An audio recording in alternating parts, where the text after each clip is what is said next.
all fixed here. Hopefully everybody can hear us. Hopefully you guys can hear music. Probably not. We were for about a half second. We're not anymore. I just turned it off and turned it back on to refresh it. Oh.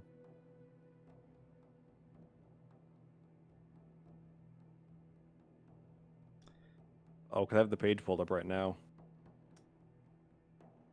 Should be There live. it is. There we It's go. there. Oh. And it's done. Whoa. Okay. Now we're gonna test and see if we can hear people. No, every bit of audio seems to be working now. Hey, baby. Guys, we just wanted to make sure that you understand what 30 minutes late looks like. Oh, god damn it. Can You know what's so funny is- can you as players hear music by chance? No. Of course No. not. Can't have everything. Absolutely. This is the session where everything had to go wrong. It's been so smooth for Yeah, no the first shit. 5 sessions, but Now it'll go right for our characters because it went All wrong. right, quick recap. Spark Notes version. Let's go. Yeah, you do that while There are I- Dungeons and while I Dragons check that one I more need to thing. explore. Oh, we showed up as a party, and somebody else jump in if you got anything. We showed up as a party in Sangara. Hex gives us a lot of white noise. Tieflings and everybody else were not the savages and the evil people that we were told that they were. We learned that they're all druids and they're nice people and they don't have any prisoners and they don't just wantonly kill people. It seems like they're misunderstood. We don't fucking know. Maybe they're just like in a Cold War or something. They're not a fan of our idea of building boats out of the woods, though, so we got to go correct that mistake in our little project for the Dwarf Twins. Bane almost fought- fucks. Kidai and Akari went to a little grove that the druids have. I discovered, or Akari discovered, that it was possibly related to a presence he keeps calling the Micaiah. Kidai discovered that there is a more revered grove for the Verdant King. No, the Verdant King is usurped by... Whatever. Verdant King, some other Verdant King usurped by somebody. Don't know all the details. There's another druid grove that Kidai can go to, and maybe there'll be more answers there. Character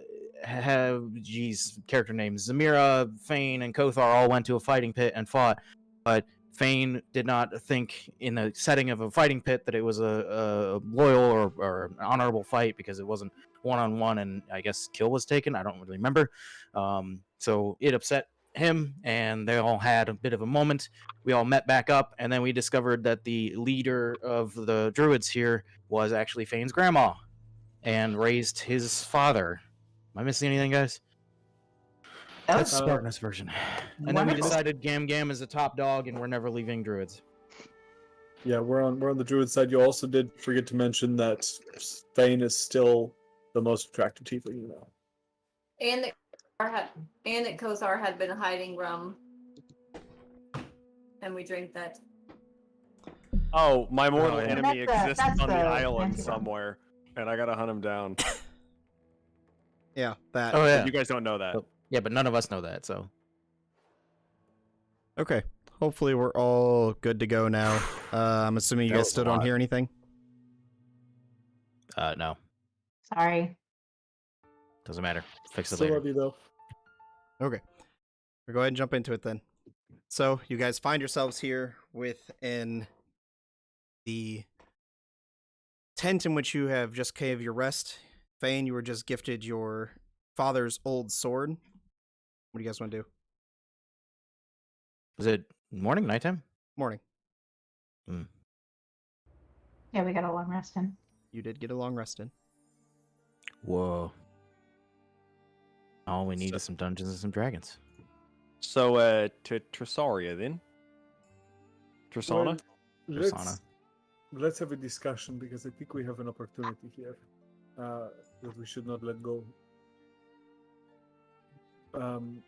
These are my family, and if I have any sort of perspective on what that means to these people, I think. Well, I want to be clear that these people have my loyalty, if nothing else, and I think we should support them. If they say that the people of Trasana have impeded on them, I think we should rectify that in whatever way we can. I do seem to recall that the people of Trasana implied that we should kill on sight. that they would do, and that the people of Sengara would do the same, which we know for a fact not to be true. Not only were they friendly, but they were welcoming. Before they knew that I was part of their family. And I will be honest, it makes me want to have a stern conversation with the people of Trasan. I agree with the point you're making. I would also like to throw out for consideration the people of Trasana are, some of them at least, former members of the Navy, of which I spent my entire youth in. So I would prefer if we could negotiate with them first before resorting to less diplomatic means of persuasion. But I am on your side, right? This Sangara means more to you, to us, collectively than Trasana does. We have no allegiances to them. Kothar, I just want to clarify for you, for Kothar and for you. You saw older uniforms, and but you didn't see anyone that you served with. I just wanted to make sure that you. No, yes, yeah, Okay. no, I was not implying it was anyone I knew specifically. I just wanted to make sure that you weren't confused by that. I think the real question of our response will come in the nature of what is the half-truths that they've told us. Kothar, Their reluctance to share the whole truth and share what we've now discovered is potentially just one of their own ignorance. Ever since they shipwrecked here, they're just scared. Who can Being blame them with a afraid is not- 14-foot wingspan dragon flying around? Swear to God, I'm gonna burn you alive.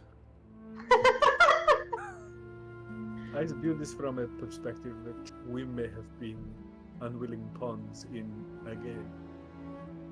And we were potentially to be used to murder innocent people. And if that is the case, I will not hesitate when the time comes. And Kothar, I'd like to know if there is a line for you. I understand what you're saying, and I don't disagree with anything. I am not a fan of being anyone's pawn. I've done that a little too much in my life for my liking. So, yes, I would like to understand what they have told us. Obviously, we know some of it is obviously an outright lie. We're alive. They're not hostile. They didn't attack on sight. But I think, like Akari said, I think the fine line is going to be in the half truths and the reason. But I just know that should the worst come to pass, I'll have your back. And if you think that we need to eradicate Trasana for the betterment of your people, I've Well, been there. there are children and women, Asana, and I don't intend to. But if control of the place must be wrested away from those who would do harm, then If their intentions were to manipulate, then the responsibility is upon a few. That Indeed. paints the rest of them in question. Not everyone should suffer just because some leadership decided they would manipulate some new arrivals. I agree. Don't worry, I was not planning on murdering children. All right, we're on the same page. Yes. Kidai, how do you feel? Sunita? I think there's a solution we could perhaps come to that involves more diplomacy than violence. Sometimes if you, for lack of a better word, tell people to cut the shit and you know what they're actually doing, then they might be inclined to acquiesce. Once you let them know that you can't be manipulated and we see through what they're doing. And maybe if we let because their people very well may not know what their leaders are doing. And if we let their people know, they might be inclined to turn against their leaders or at least tell them to stop. That's a very fair point. I have one concern. And that is the fact that if we call them on their shit, they have our people there, our friends. Well, obviously, we would get our friends But first. if they become aware of potential hostility from us, that we are not controllable, they have leverage over us at that point. I'm not sure if we could take the whole of the village by ourselves. And if we give them a hint that we are not under their sway, they have power over us via our friends. What if we sneak in and get our people out and then go talk to them? Just to interject real quick, Fane, Samira, if you can move your mic like slightly closer, I think it would do wonders. I think you have a fair point. They do hold some cards, but the power of the cards that they hold is. I don't think, unless they've been lying to us from the start, that they would touch a hair on Stradmil or Thadmil's head. They need ship rights. I don't think Stradmule or Thadmule would let them. I think they can cause plenty of trouble if things went south. I think a stealth mission might be in our best interest to get our allies out before we go in. Are you up for that, Zamira? Definitely.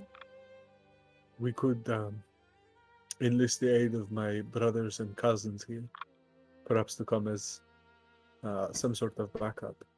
Yes, but just- if they see them, To sit farther back, not close. To stay a distance away, and perhaps some sort of signal to assist. But otherwise, they would stay and wait. They could be a great help. We are, in terms of information and time invested, unmatched or out of our depth here. Indeed. And we are, in terms of the number of people, we are sorely outmatched.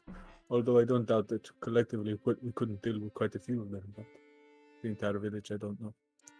Kothar, would you know how to disable their ballistas? Or would that be something more Thadmule or Stradmule could do? DM, would I have any experience like actually operating the ballistas? Make a history check. If we could get their ballistas disabled, they wouldn't hold much power over anyone.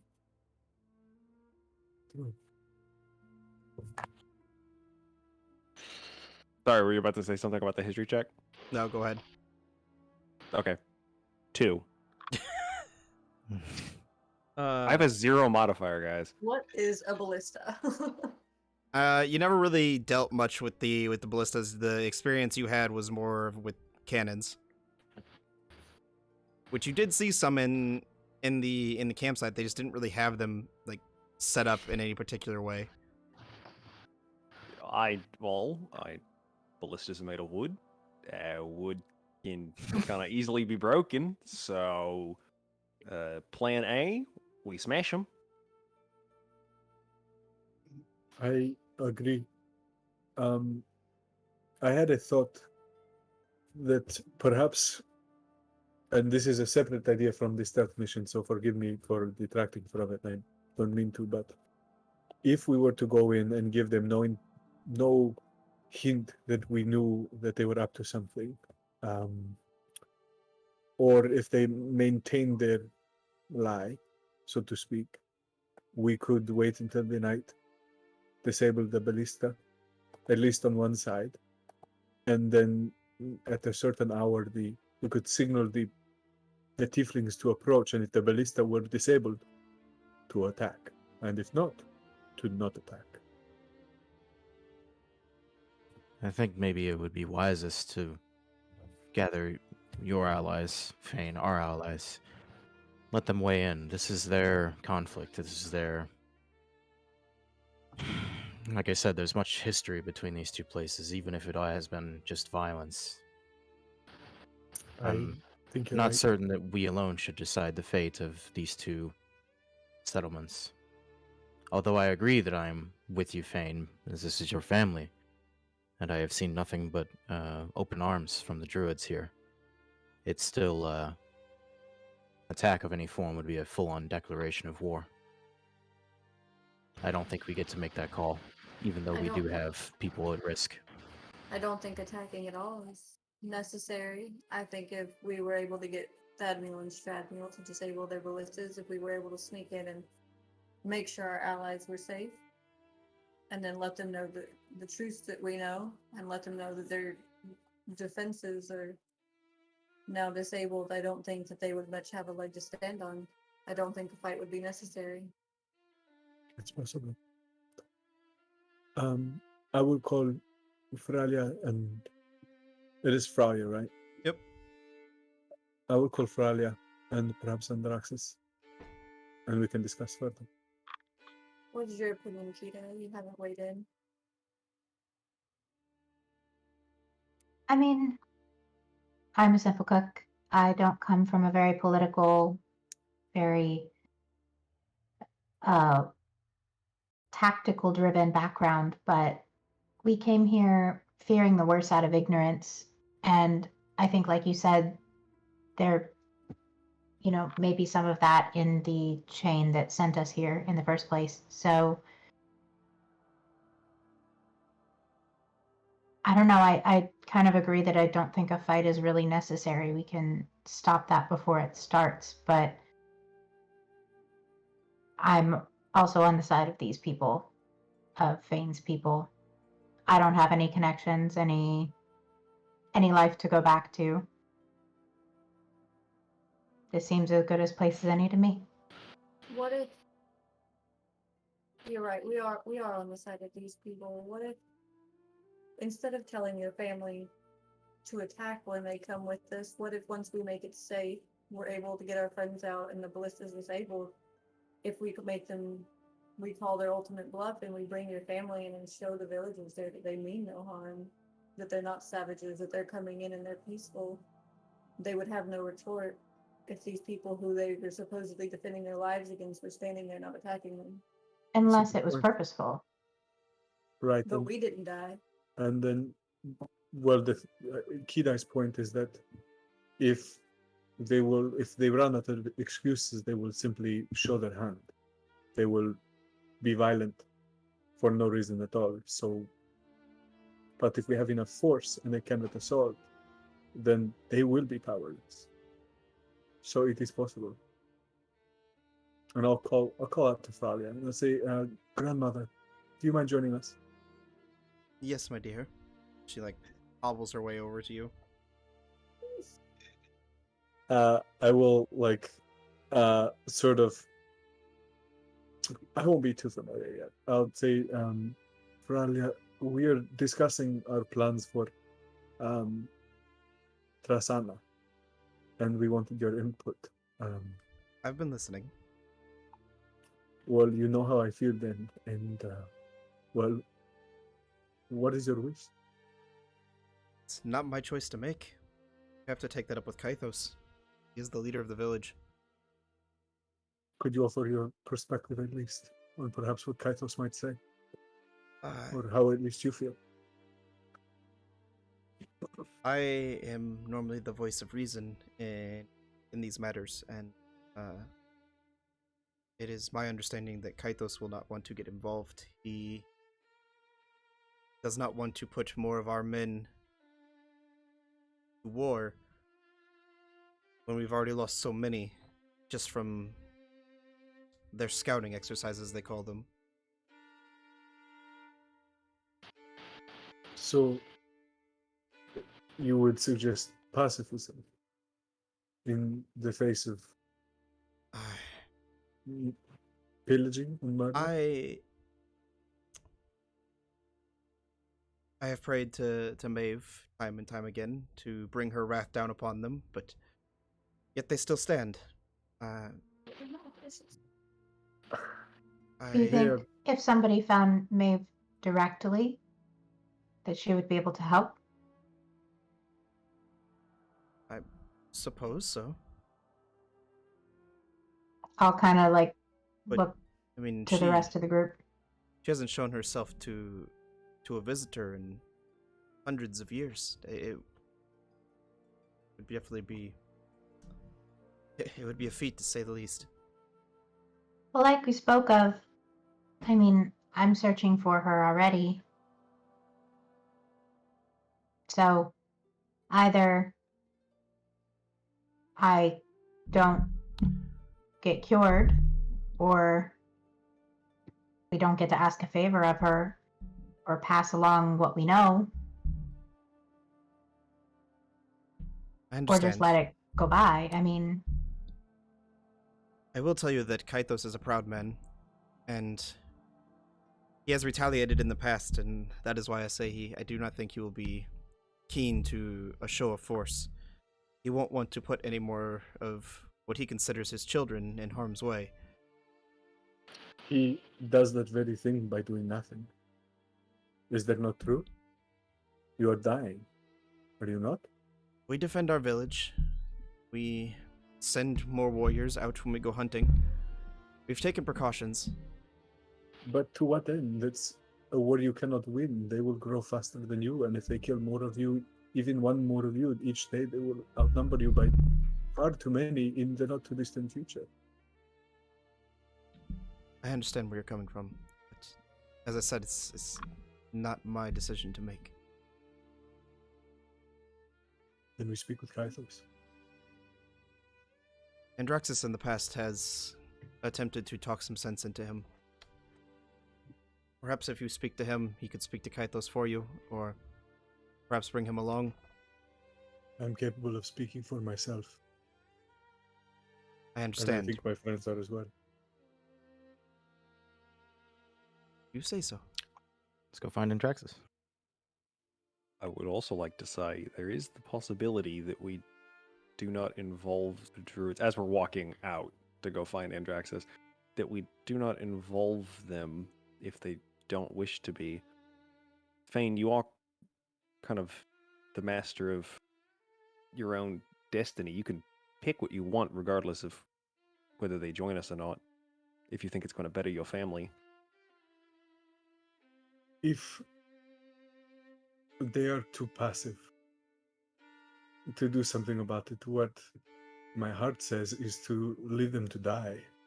But this is my first time having a family that would not defend itself. It's a curious way to feel, and I don't know yet. well, they're asking for defense. They're just not getting an answer. She says she's been praying to Maeve. Well, if you forgive me for saying so, I think those who would fall on their knees and pray as the sword falls are, well, the gods help those who help themselves, I believe. And waiting for I a can miracle is understand not that. my way. They are outclassed weapon-wise. They have but mere spears and spells against ballista. There's not much they can do to compete against them, and they have tried. They're tired. But to give up and to live in servitude, or to live in Better fear, to die in pain knowing what you're facing. if it were up to me, we would go and we would deal with all of those who would cause harm to these people in Trasan. I sympathize with their history in not taking action. My tribe was isolationist in that nature. We didn't interact beyond our realm unless we absolutely had to. And though a threat still looms over them, so long as they stay near Singara, they're suffering less casualties. I know the lack of action confuses you, Fane, but sometimes one of the ways to live is to do nothing. I admit the concept is not foreign to me that someone would choose life over death.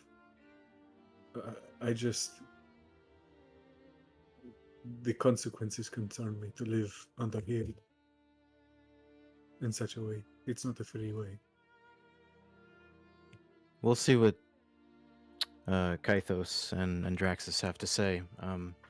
Do keep in mind, maybe we revisit this problem once we know more. There is more of this island to scout. There is more to know, and if Kedai feels confident, she might find something, or even Maeve. Maybe that's a thing we first. Confident might not be the word, but hopeful will do it sometimes. But we have the problem of the forest to attend to.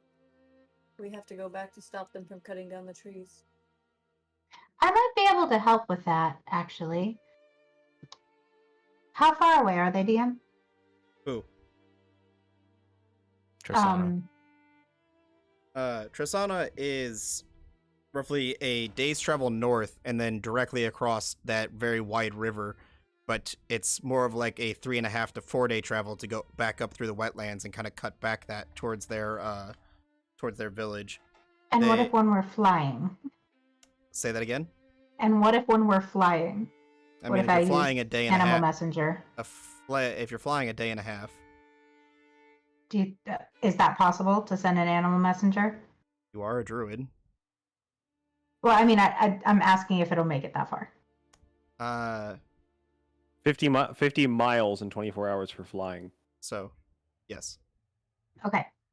Then, yes, that's what I'd like to do. I'm assuming I have some sort of like parchment paper or whatever, and I'll kind of lay it out in front of the group.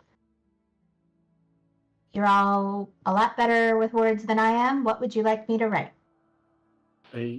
We're going to we're going to warn them that something is up if we do this, Who are we sending it to? and then we are still 4 days away from being able to do anything about it if they decide to do something sideways to our people. I think we should send it to Ezra. She would best be able to block their defenses. Also, from a meta standpoint, unless you speak the message of 25 words. Oh, I thought it was paper. My bad. If you want it to be paper, Maybe- you can, but it's up to you. Maybe we send that after we've had a conversation with Kythos and Andraxis. Sure. Get a better idea of what, if anything, is their desires, and then if Fane or anyone else feels like we should act independently of the druid's wishes, then that's when we decide.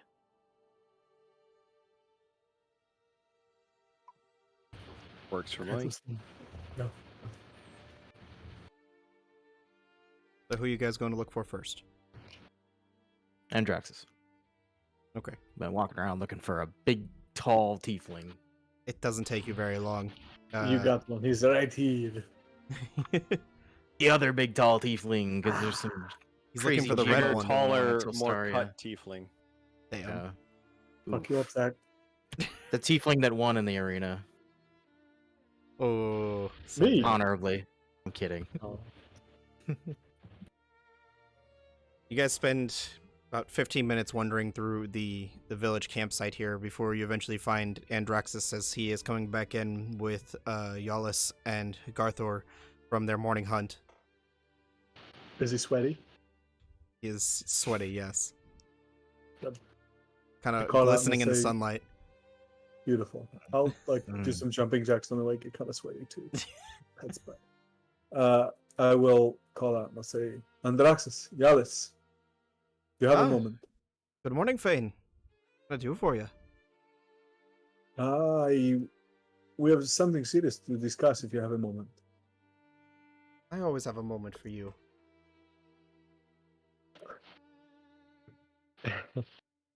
Anyway, listen, well, considering we are family now, and now I know we are family, I feel obliged to aid Sengara with the people at Rasala. Not only do they seem to have it out for Sengara, but they either ignorantly or purposely have misled us and attempted to force us to kill you, or manipulate us to kill you. And That does sound like them. Considering they're the We don't- ones trespassing on our lands. I have no arguments for this, and this is a problem I would like to solve, and well, we'd like your help, Andraxis. Well, I'd be more than happy to help. I've been itching to slice a few throats. Well, perhaps separately we can have a discussion about your independent aid, but perhaps you can help us to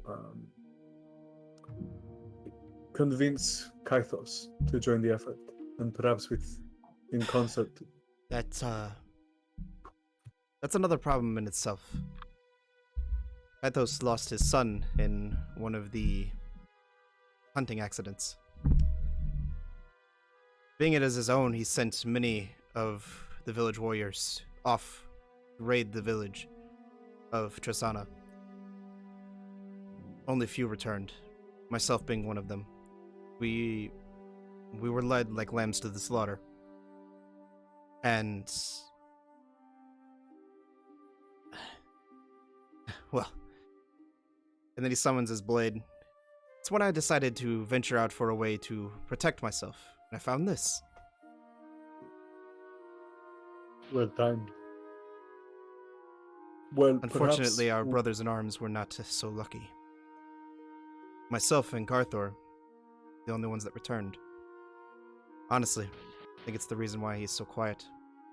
He hasn't spoken much since that day. I nod in respect. Well, I wish to avenge all of them. And I do. Once But Kaithos, he saw the error of his ways, and does not wish to sacrifice any more of his family's blood. But you would come, independent of Kaithos. Granted, he may not be too happy about it, but what he doesn't know can't hurt him. I turn and I look at Yalis and I say, and you, cousin, would you come? Kind of like smacks himself on the chest. I will follow you to battle. You do have the blood. And Garthor, do you have a will to avenge your foes, your friends? Just gives you a slight nod. Andraxis, we will speak with Kaithos. If you could, spread word quietly. And I look for like a look of approval back to the party, and quietly find out who would come. If we need to act independently, we will. But we will first try to get the support of Kaithos in this. I wish you the best of luck, but I wouldn't hold your breath. The man is... well, he's still hurt. I do not know Kaithos, but if he wishes to die under a heel, he may. But it is his choice. But for the rest of you who wish more than that, we are here to help. Godspeed. We will speak with Kaithos and we will find you. Well, you should find him in the meeting hall, well, where we had dinner the night before. Very good. We'll speak soon. I wish you the best of luck. Well, Arthur, Yalis, we should go prep this meat for today's lunch. You watch them kind of carry the deer that they've been holding on their backs off to some racks where you see they have other meats. They kind of like hang their kills for the day and let the blood drain out before they prep the meat. Gothar walks by drooling, having not eaten breakfast yet. Ferocious bite. You did eat raw Knoll, I believe, so... Those that's gonna are be a some little- hungry jaws. Oh god. To Kaithos, then I look around and say, Yee. Sounds like a plan. We blink and we're there, DM. Not What quite, if- but almost. What if a few of us went ahead? What if a few of us went ahead and went back to get our friends and complete the stealth mission and get them out before the rest of you arrive? We could wait for you on the outside of town. I don't think so this time. If it goes wrong, and it very possibly could, I'd like as many people as possible to support you. I agree. I think the stealth mission could be accomplished when we're all kind of waiting on the outskirts of town. That way, at least if something goes wrong, you kind of have, like, you know, backup right there. The potential for us to be days of travel across the open plains where we almost got, you know, kind of eaten by a ginormous dragon with this honestly surprisingly small kind of like dragonfly wings. 14 feet. I could not believe they were so small. It's amazing 1,400 he was even flying. feet. It's like The when muscles he must have under there are just like, God, imagine what that tastes like. I swear to God, I'm gonna burn you all. It's good stew meat, I've heard. Oh my God. Kaito, save us. Eventually, you guys make your way into the meeting hall, where you can see there is Make your way. a got it right. large tiefling man with reddish amber-like skin. Not quite nearly as chiseled, but definitely battle-worn. You can tell that his skin's very leathery, very calloused over. You can tell he's got scars going up and down his arms and across his neck and chest. Looks over at you. So I hear you're Gendorog's son. That I am, and I hear you are Kaithos. I am. It's an honor. No, do a slight bow. No need for such formalities here. Your family. Indeed, we are. And family Such is is the something we news. have few of these days. This I have also heard. I offer my condolences for your losses. There is no reason to apologize, or it was my mistake. I must live with it. You say mistake. Tell me more why it is a mistake to defend your people. I lost one of my own. And because of my actions, many others lost their own children. May I ask you a question, Kaithos? A blunt question. And If you find a child who has fallen down a ravine and you climb down to save him and you break your leg and you yourself become trapped, is it your fault for trying to help the child, or is it the child's fault? Do you blame yourself for trying to do the right thing? Sorry, I kind of mixed my metaphors there. Do you blame yourself for trying to do the right thing?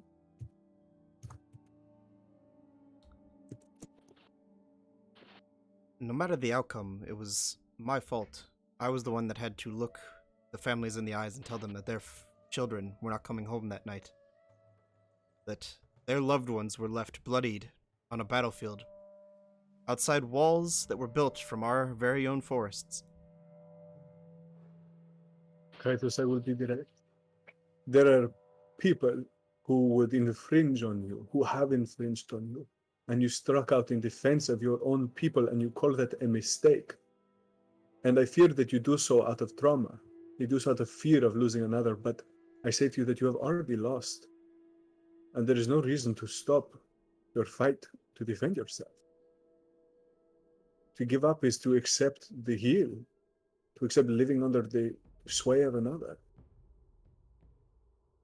Make a persuasion check. We take those. Come on, party face. That's a big old 14.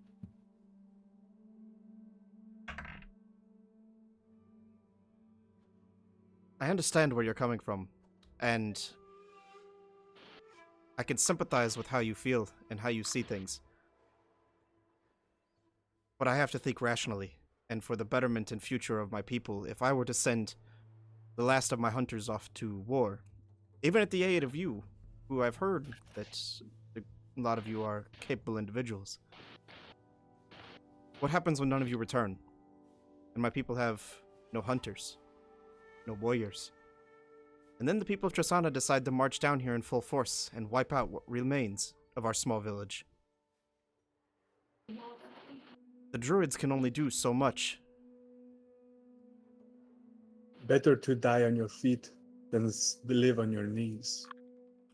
Or is I it would better to say. live another day to hopefully allow a future generation a chance to live? It is clear to me that you will be not be swayed. And I hope that perhaps we can be the lever you need. But I will not allow you a cheap excuse if you return successful. If it is possible, and you have not done so out of inaction, I will tell you that. But cowardice is not the way.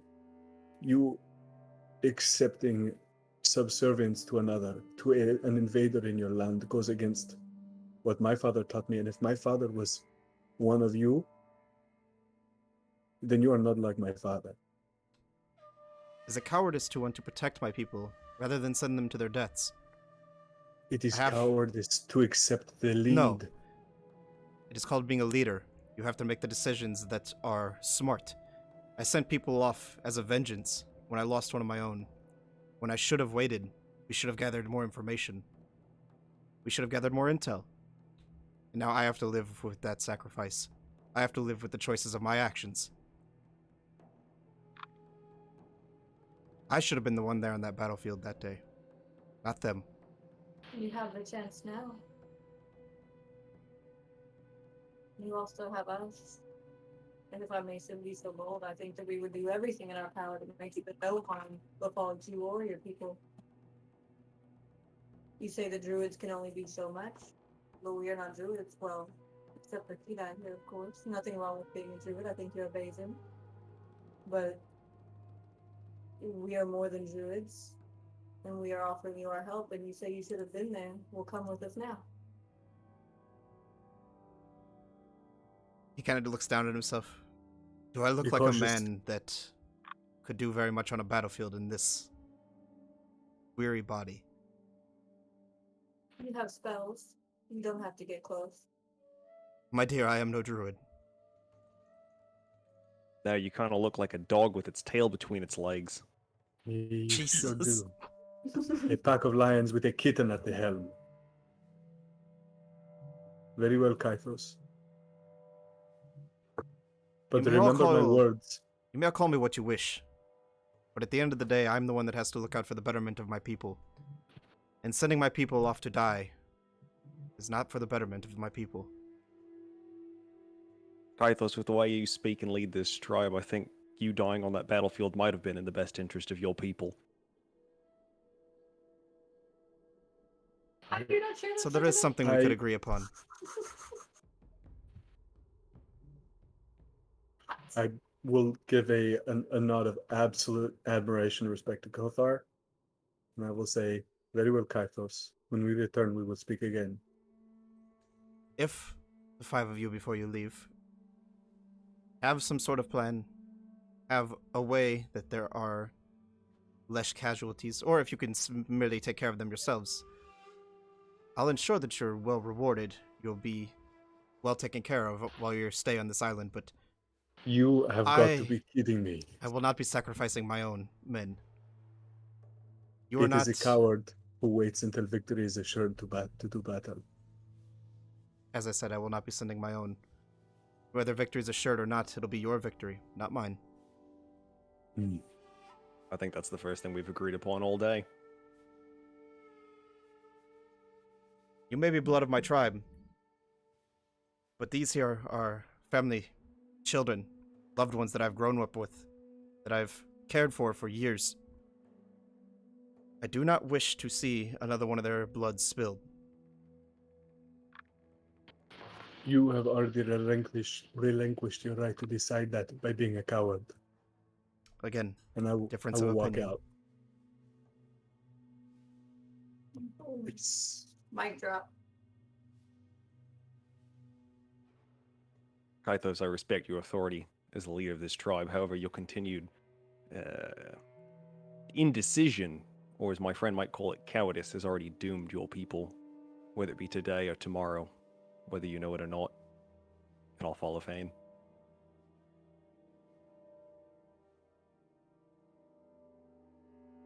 just kind of looks at the other 3 of you. DM, can I get a? Oh, I'll follow my group out. But Okay, can I get an insight check on Kythos here? sure. What are you trying I to left when insight? Fane left. I'm trying to figure out: is the hesitance fear, or does he really believe that he's doing his people a service by inaction? Sure, go ahead and roll. Natural 20 for 22. Probably a little bit of both. He fears that his people won't be enough, and he would rather, from the way he talks, let them live another 15, 20 years, 5 years, no matter how long it is, in the peace that they have, than to send them off to their deathbeds. I've seen this kind of behavior before. I'll follow my group up.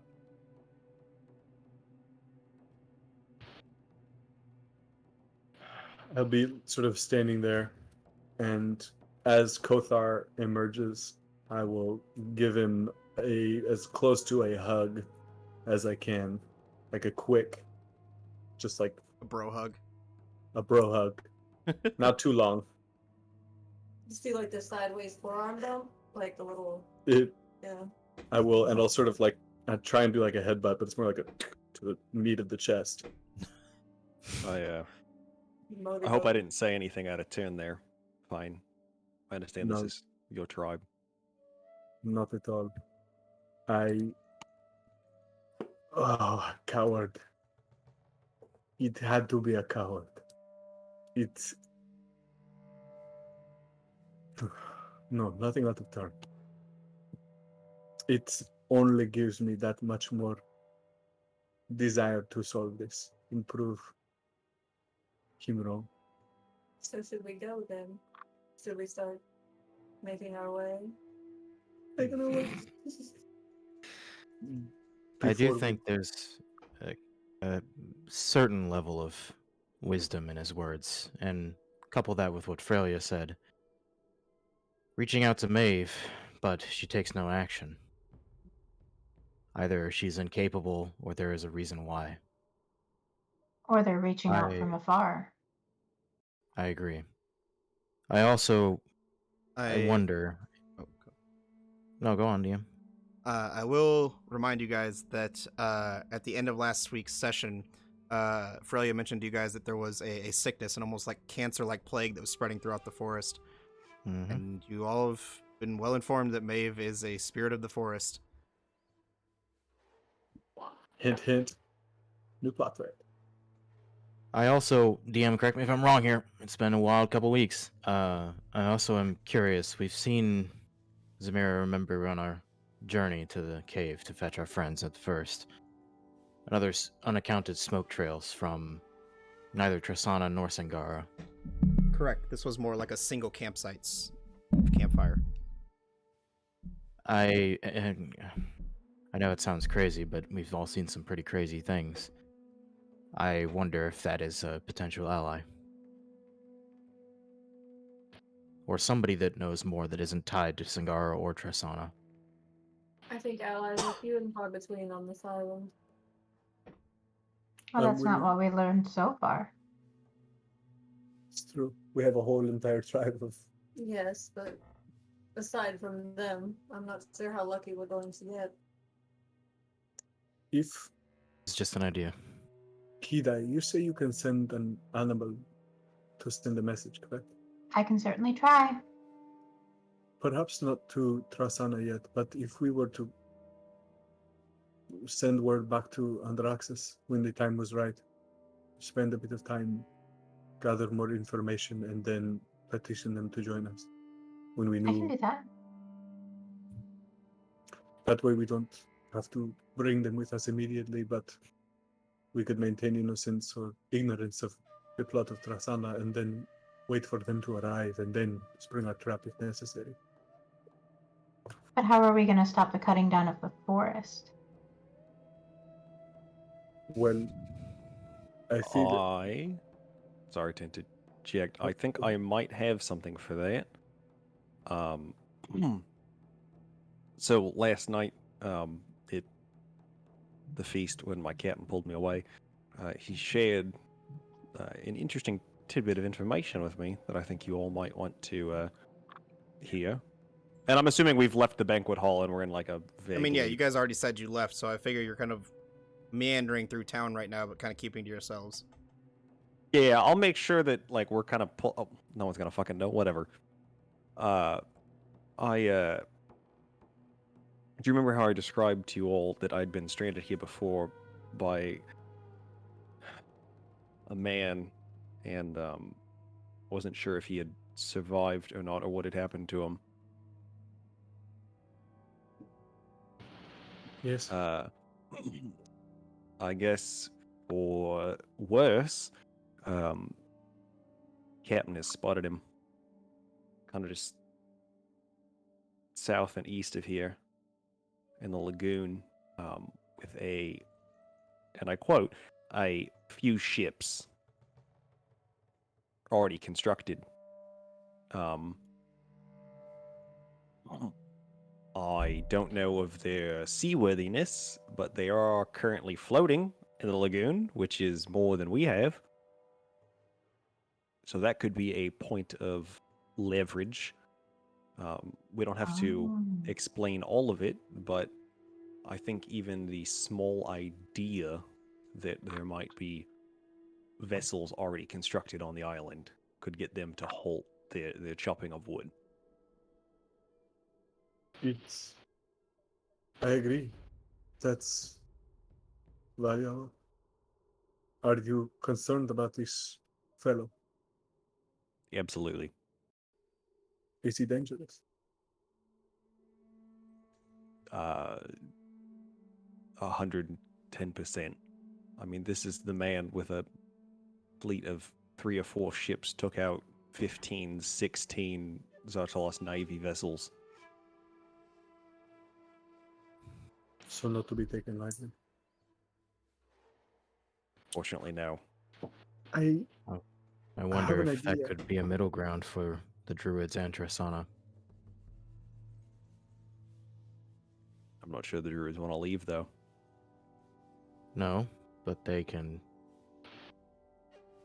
I'm, both agree to not interfere with each other while the people of Tristana get what they want, which is a large majority of them on a ship. Be a lot faster than constructing it. I'm sorry. I might be ahead of myself on this, but we obviously they are hidden. Otherwise, our friend Zeltroy might have done something about that. But what if we could convince them to be unhidden? Maybe lighten their numbers a bit. You say they are dangerous, but what if we could somehow convince 2 of their ships to sail into the ocean and be destroyed by Zeltroy, and then we have 1 ship to take care of? I think that might be a feat. It seems foolish to waste ships. I maybe get ahead of myself here, but what if we wait and find out what the people of Tristana think about peace, and if it seems hostility is inevitably inevitable, what if we use the promise of ships to lure them out away from their defensible point and then ambush them out of their home? They would certainly go looking for ships. Many of them want to go home. They would leave their defensible city with walls and ballista. There are many avenues we could pursue with that line of thought. I mean, I certainly don't want to resort to violence, but it would be an ace up your sleeve if they force our hand with that route. Surprise is good. Explosions and fire at sea are scary. Easy way to get them to scuttle a ship. Mm-hmm. I think we have ways, we have options. But for now, I'm okay starting with this campfire on the beach. Oh, See, that was that one was kind of fucking out of my hat. I'm not sure we're gonna find that same person again. I mean, we can go looking if you want. The campfire wasn't on the beach. The campfire was in the mountain. Oh, so it was far away, right? It was up north, close to where you guys shipwrecked, where you guys found that cave. I because it's gonna take forever for Akari to say it, I'll just go ahead and throw my cards on the table. I think we can deal with Tristana maybe later. Maybe we see if Maeve's got anything or this I corruption. agree. I mean, it's a problem chopping down the trees, but geez, I mean, it's a big forest. Even if we're able to stop the chopping of the trees, we still have friends there, and they may be in harm's way. I'm not sure we can just leave them to toil. And every day, Thadmiel and Stradmiel are closer to building a ship. that could save those people and get them away before we can fix anything. And, well, if to be honest, if the people of Trasana left, I think that would be fine. But Not if they take our friends with them. well, that's true. But the problem is them taking the trees. But further than that, the people of Trasana might convince our friends that they are doing nothing wrong, and then they will no longer be our friends. It will only evolve if we leave it. I think it needs to be addressed before it can grow. I did. Well, fortunately, looking at my handy-dandy map, it does look like Trasana is probably on our fastest way back to the Grove, or on our fastest way to the Grove. We could make a quick little pit stop. Maybe What's not this? sort the entire situation out, but stop some of the tree harvesting. Let them know about the boats. Maybe a cryptic message about going to get more help to take on this so-called fleet armada, and then just leave it at that. What's the thoughts of potentially knocking out two birds with one stone, and on our passage up, lighting a hefty signal fire to whoever it is that keeps appearing on our radar? See what shows up. It invites danger, but it might invite curious eyes too. We could. I don't disagree. We could leave a message with Ezra and Bregor and the shipwrights and simply tell them to leave and head to Sengara by cover of night.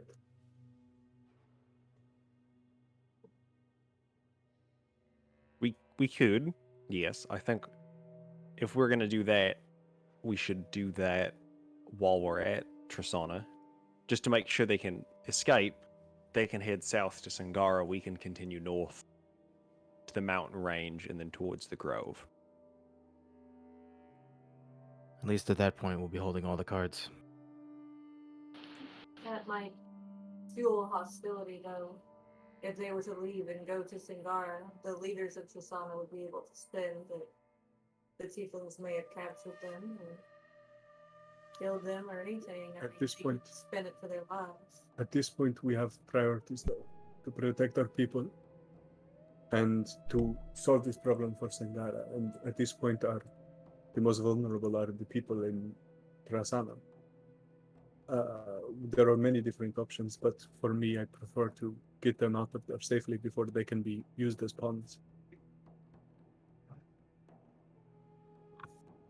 In addition, if we can somehow obscure our path, we might be able to buy Stradmiel and Thadmiel some time to whip up some rudimentary defenses around Sangara.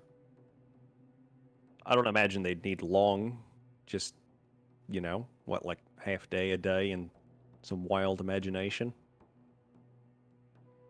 I think between them, the tieflings and the druids, they'd be pretty good. It is possible if they manage to abscond from Trasana, I could cover their tracks. The way they wouldn't know that they went to Sagara necessarily. I think we're wasting daylight. Let's get moving.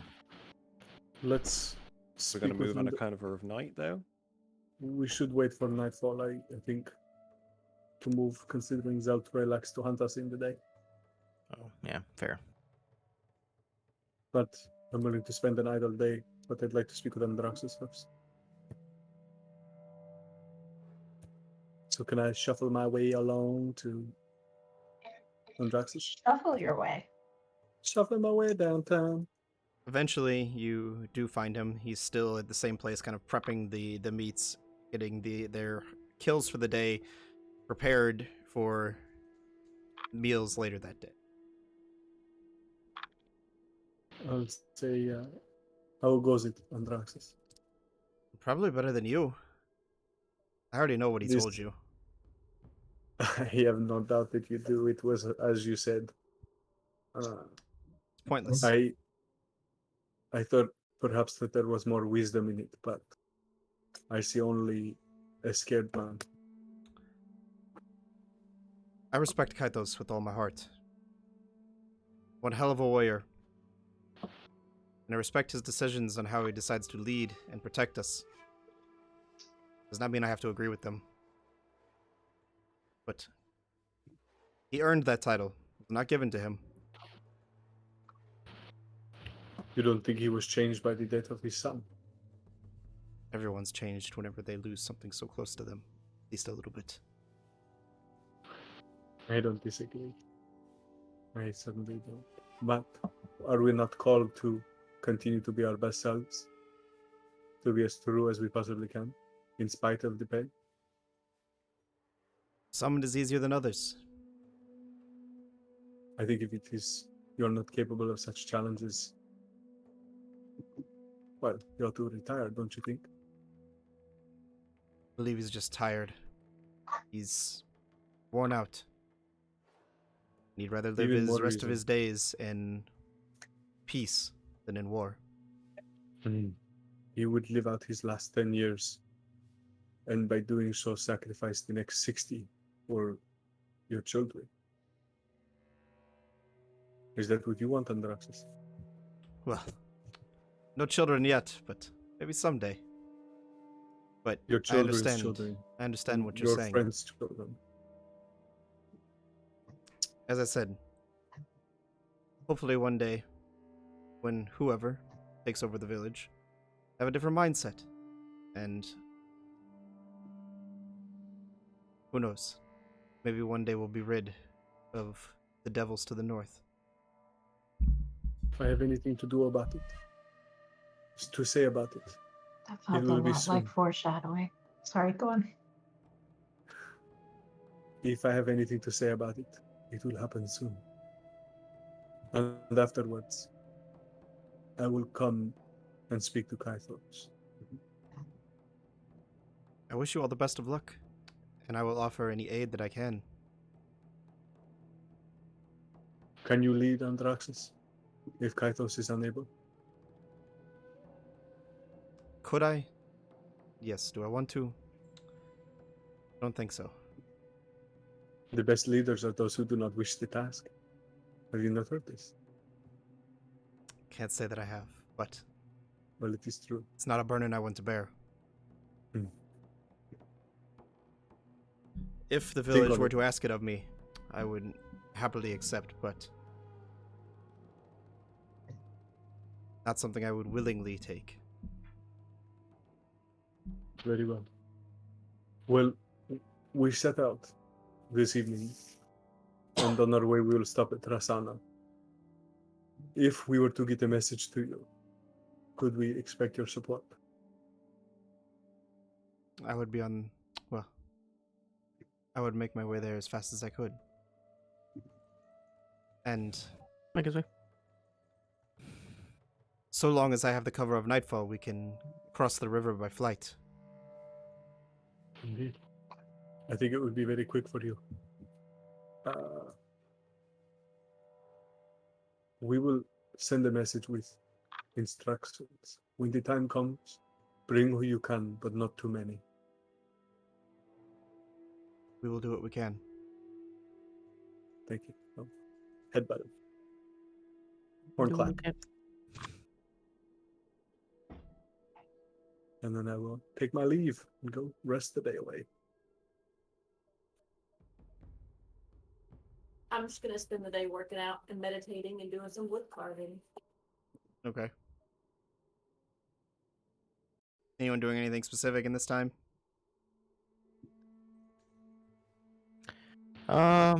Sure, I'll do something funky. Just want to walk around Sangara Okay. and stupid question, but look for anything not made of wood. Look for anything that seems a little strange, arcane, otherworldly. Just strange feeling. We're on a strange island. I found a strange diary. Roll a perception check. Mm-hmm. Like these otherworldly abs, you mean? Yeah. 18. As you're wandering and meandering throughout the village, looking for anything that resembles something that's you could call doesn't belong, something that's strange. There are a few things that stand out to you. As Like you I ask. as you look across the top of the meeting hall, and you haven't really paid attention to it as much before, simply because it's about 30 feet in the air, and no people don't really look at roofs. But you look throughout it, and there are almost like totem-like carvings throughout the roof, where you can see there are like a bear head, a wolf head, and various varying things. Throughout some of them, there are more of those metallic-like stones that you found from the slime monster that you fought.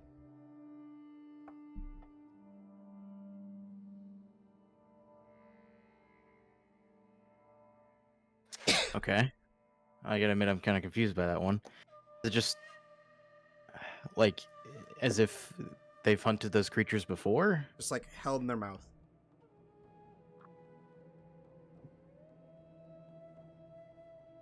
All right. Guess I'll double back to the party and ask to take a look at one of those stones a little closer in detail. I think I've identified one of those before, haven't I, DM? You did. It Okay, was so I can immediately tell him what it is. Oh, yeah. I don't remember. It I don't have it was written down. it was indeed magical in nature, but there wasn't any magical properties that still stayed in it. You got like lingering senses of magic on the stone, but nothing that persisted and told you that this item was still magical.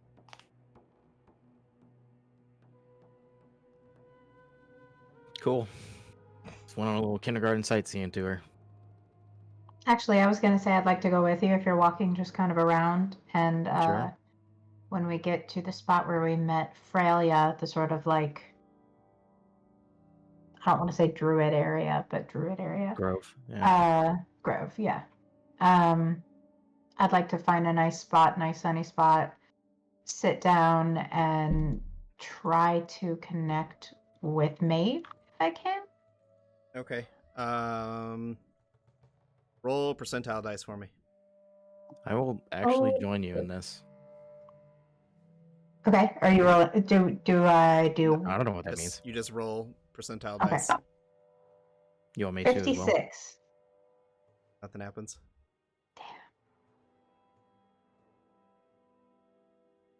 How about now? Just kidding. No, unfortunately. Are you doing Do anything I get specific? any like sensory, anything like pointing me Unfortunately, in the I right mean, direction? there's a warm breeze that kind of blows through, and as it kind of like brushes across the water, that sense of like fresh water and just the flowery nature of this grove is warming. It's comforting, but doesn't seem like Nothing. she specifically in any way reached out to you. Okay. I tried. Eventually, all of you do meet as the sun begins to set. Are you going to continue your journey northwards towards Trasana? Question really quick. Yes. Kind of an aside. So I'm assuming Akari's shroud is a smaller being than what we see than his actual form. It's about comparable size. It's not much larger. No, I'm not like a bigger humanoid or anything like that. No, I figured your Warforged form was considerably larger. Nope. Okay, because I just had this like vision that because we can see how big you actually are, but everybody else sees you as like smaller. That we were giving you a much wider berth than was necessary to everyone visualizing. We're like looking above his head all the time. And we're like, we're all standing with like a 5 foot wide berth of you. No, I and mean we you're- got some and you're- disgustingly big humanoids in here in the terms of Kothar and Okay. Fane, but no, Akari's shrouded form, which you haven't seen for a number of days now, is still normal, human-sized. I just wanted to make And sure. you that we remember, weren't giving you remember from when the large shroud areas. was up, when he took hits, he bled. If you guys ever touched in passing. There was warmth. It is, by all faculties and senses, a human.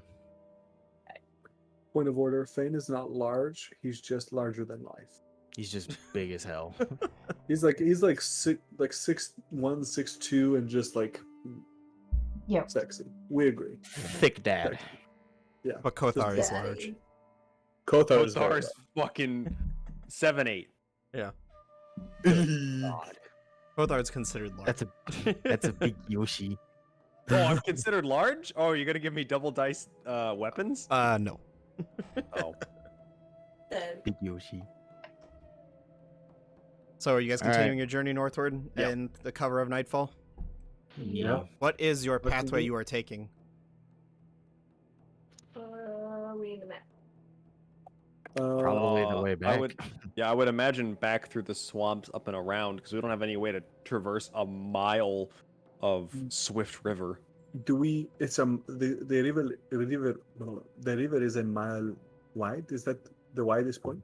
I mean, give or take, that's what we've kind of seen, at least on the backside of We need to Tristana. go around last time. The part of me wants to test it. I can get over myself, and I could easily carry Zamira. If the two of you could swim, even if you ended up farther downstream. I think we already ascertained that it wasn't possible to swim it. But even if it takes you with it, I mean, Kothar is as at home in the water as anybody. Ikare, I don't I'm know. pretty what- comfortable.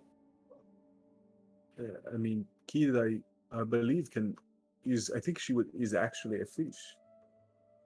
of some kind. Is Should be actually a fish. crocodile. Is she and have the vague suspicion that she's actually a Lokatha in disguise as a very adorable little human person. But Ikari, I mean, after the revelation from Ikari, I don't trust any of you to be exactly what you say you are. But Well, if we decide not to swim, or I guess if we do, I can still help us be a little more quiet, a little more hidden. I'm just curious if we might save considerable time traveling by doing so. I mean, in all reality, I don't have to breathe. I could just walk across the bottom of the river. I also don't need to breathe. We could just hang. She could turn into a crocodile, and we could just hang on to her tail. And I could fly support over the top to help anybody who is caught. Why are we willingly signing up to playing Oregon Trail? Anybody have any disagreements? It'll save a lot of time. I actually have a Could add a lot disagreement, of Fane. Now I guess now's the time to come clean. I'm actually a minotaur, and I can't swim. Oh my god. Go ahead, drop your shroud. Oh, and it And just Fane or Kothar will wiggle his hands across his body and just go. Woo. I look very closely. No, I think you did the spell wrong. I think it's still up. Try again.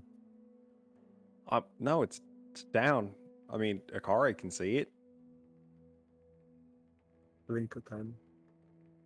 I don't think I like this joke. That's Here, unfortunate. maybe if I whack you a little bit, it'll punch him in the face. Okay, roll No. damage dice. You're still, please do non-lethal. You're still the lovable lizard man I know. Yeah, well, then I guess I have no objections to the plan if I can swim. But for sure hits him. It was a 23 to hit. I didn't resist. The damage is 9. Nice damage. Damn, fucking cold clock. Unless across the she's jaw. specifically saying she's punching you as hard as she can, I'll give you half damage. Yeah, I did not punch him that hard. I just kind of whacked him a little bit. Yeah, so take like 4 points of damage. Well, sucker punch. God damn. Christ. All right. So Rock the we are jaw. does anybody? It's seriously, it's a time-saving measure. But if you don't feel comfortable, we don't have to. Nope, I'm walking across the riverbed now. We're testing the viability of it. You can sure Actually, try. I do believe I can do a crocodile, since can. we talked about the whole fish thing last time, Matt. Mm-hmm. I don't have any fish to turn into, so if you'll allow a crocodile, I'll do that. Yeah, if it has a swim speed and you can transform into its CR level. You can Okay. death roll me any day. I want to specify that I spent a hit dice and I attuned to the life essence blade. Got it. Before we go, I would still like to cast Pass Without a Trace on all of us. Last 10 minutes. The casting or the whole thing? The whole thing. It says an hour. Oh, Oh, does it last an hour? Shit. I think it's an hour. Yeah, it's an No, hour. it's- Concentration up to an hour. Oh, I'm not going to be a very good ranger. Well, shall we? So you guys Yeah. spend the better half of about 4 hours making your way up to the Anyway. make our way. through the cleared valleys of the southern reaches of the Isle of Jotunheim, just north of Sangara, and eventually come to the roaring river that is here in the center. I heard music. Are you fucking Music! kidding me? Just randomly? Yeah. Right when things got crazy. Yeah, just our dun dun dun. Jeez. It's Okay, I'm It's not gonna coming. argue with it. It's Not gone, here but now. it was very nope. very It's poignant. there. Maybe we just need to turn it up and it's like going soft and loud and everything. Hell, God, this is what they've been listening to. This is wonderful, man. I mean, I did just change it, but Maybe it was the Uh, song. so I guess I'm walking across you the guys are riverbed. at the shores, the banks of this ever roaring river, running extremely rapidly. Akare, I will tell you that if you try to walk across the bottom, simple common sense will tell you you cannot walk this river. I will. Can I like block them either from the current or like kind of hold them as I go? You know what I mean? will- Like they can walk next to me so they don't. I will. If it's a, I'll carry the ones who can't swim. Okay, so you're just gonna carry them all across? I The will ones that carry. can't swim? If it's that raging, then yes, I will fly with Akare and Zamira. Okay. I will need you to make a Constitution saving throw because that's carrying people a mile across a river when you only have a flight don't speed of need- 20, so it'll take you a while. You don't need to do me. I can hold on to Kidai's tail. I don't need to breathe. But if she's carrying, okay, yeah, sure. All right, we can try that. All right. Constitution saving throw. If you're carrying someone. Yeah, I'm gonna carry Akare. That's gonna be a big natural 1 for a 7. You'll Oh, take a point of nice. exhaustion, but you I'm will walking eventually get in across there. the riverbed. Okay, so point of exhaustion, but do I make it okay? You do make it okay. You're just extremely tired after flying just him. Okay, so however long it takes, like the 15 minutes or whatever, and then, or probably less than that. Fly a mile at 20 feet? 30. Don't you have 30? Don't you? I thought you had 30. 20. What, 30 feet? No, 30 feet of flying, but I guess I figured it would be halved for. Well, it would be half because you're carrying a Akare, so 15. Well, So, let I me mean- just do some quick math here. Let's just say it takes you 20 minutes. Times 6 divided by 60. It takes 35 minutes to fly across. Damn, I'm pretty good. So after we land, and I presume they're sort of starting to move kind of Okay, at the so same he's time. flying them across. And Zamira, you're holding on to Kidai while she wild shapes into a crocodile? I'm sure we have like some rope or something. Let's like fashion And you just let it- something to where you're not gonna fly off in the river current. Yeah, no. Yeah, that's a genius idea. I'm gonna cast levitate on myself, tie a rope around my waist, and tie the other half to her tail, and she'll pull me across like a kite. How long does your levitate Oh. last? I think it's 10 minutes, but let me check. She would be weightless under levitate. She would literally just be like a kite. I understand. But it's still like there's still, if it's 10 minutes, there's still gonna be like 6 minutes where she's just being ripped through. She'll Hey, have Matt, weight and approximately be- how much time are we saving here? We're having Three fun, okay? We're days. having fun. 3 days. Yeah. Oh shit! All right. Yeah. 10 minutes. 10 minutes, okay. So, Kidai, is that what you're doing? If that's what she wants, I have a 30-foot swim speed. Okay. I would really So try go my ahead. best to book it. Go ahead and you can attempt to swim across. I need you to make a strength saving throw, though. This is an extremely rough river. It's not just I'll do the simple same. swimming. Yes, I was going to ask for you to do the same, Kothar. Kothar is going for it by himself. Bro, fuck it. Sorry, 1 second. As soon as actually, I think I will be significantly slower. I think I will be pulling up behind because I'm carrying a car. So 14. I doubt I could. Yeah. Never mind. 16. The two of you, as you dive into the raging currents of this river, are almost caught off guard at how strong it is. Through sheer force of will, you are able to push yourselves off the banks and into the river as you begin crawling your way across, swimming ever so slowly. This is considered difficult terrain. As you So guys... half speed. Half speed. As you guys are continuing to make your way through, you look upriver and you can see varying bits of debris that are just carried downstream through this. I need you both to make dexterity saving throws. Do it, man. Kill them. Could I lower myself? Because I can go up and down with my levitate. What if I were to lower myself and grab the debris before it hits her and throw it? Make a sleight of hand check. Nice. Non-natural 20. Kothar, almost with swift speed, as if you're a fish yourself, you are weaving Almost in if and... I'm a lizard. An aquatic wizard, sure. You are Aquatic bobbing wizard. and weaving in and out of all of the random debris, the trees, the rocks, even the fish they're going in between, swimming between, as you're kind Wizard. of bobbing and weaving throughout, and eventually you make your way about 3/4 through. Kidai, what'd you get? 2. My sleight of hand was a 15, so I can help her with that. Okay, take advantage because she succeeded on that. So make another dexterity saving throw for me. Oh god, oh god, oh god. Okay, better. 15. 15. Okay, so as you are swimming throughout in your new crocodile form, you peek over and you can see just a massive log coming your way, and you realize you're gonna have to go under. The problem is, if you go under, your rope's gonna get caught. What are you doing? I throw. Am I the one doing this or is she? You're the one making the decision.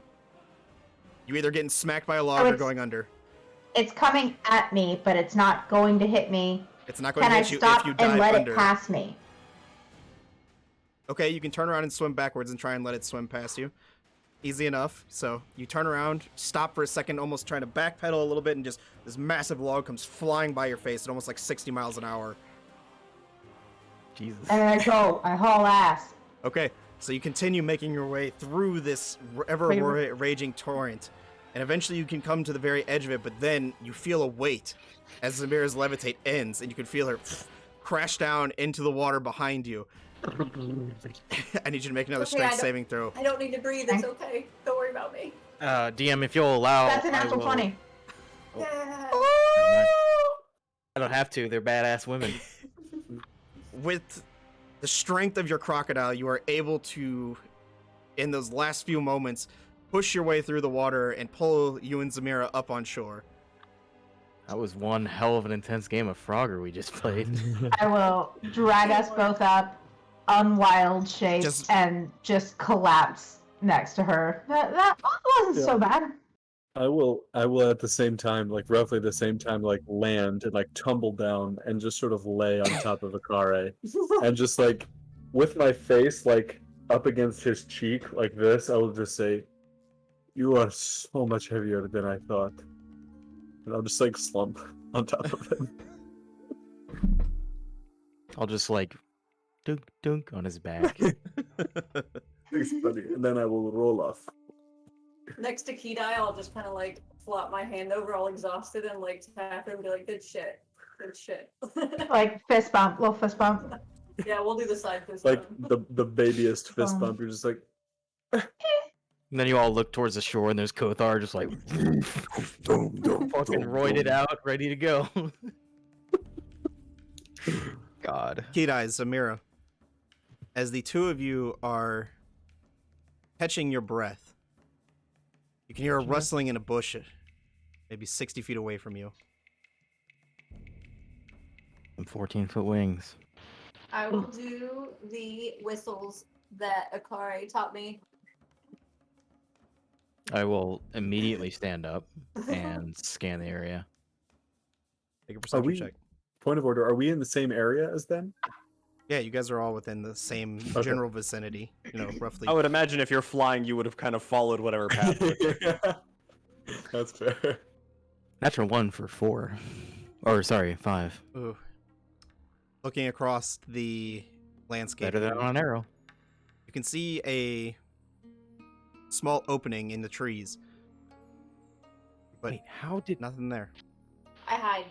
Since we didn't do our pass without a trace, DM, should I take that back or? Yeah, take that back. Okay. I'm hiding. You're hiding? Okay, make a stealth check. Bane is not hiding. He's standing up and That is a 10. I did not have very good. If I use pass without a trace, that would be a 20. I think it's too late to use it at this exact Yeah, moment. I think so too. I mean, you could use it now, but it wouldn't apply retroactively to myself. Exactly. Yeah.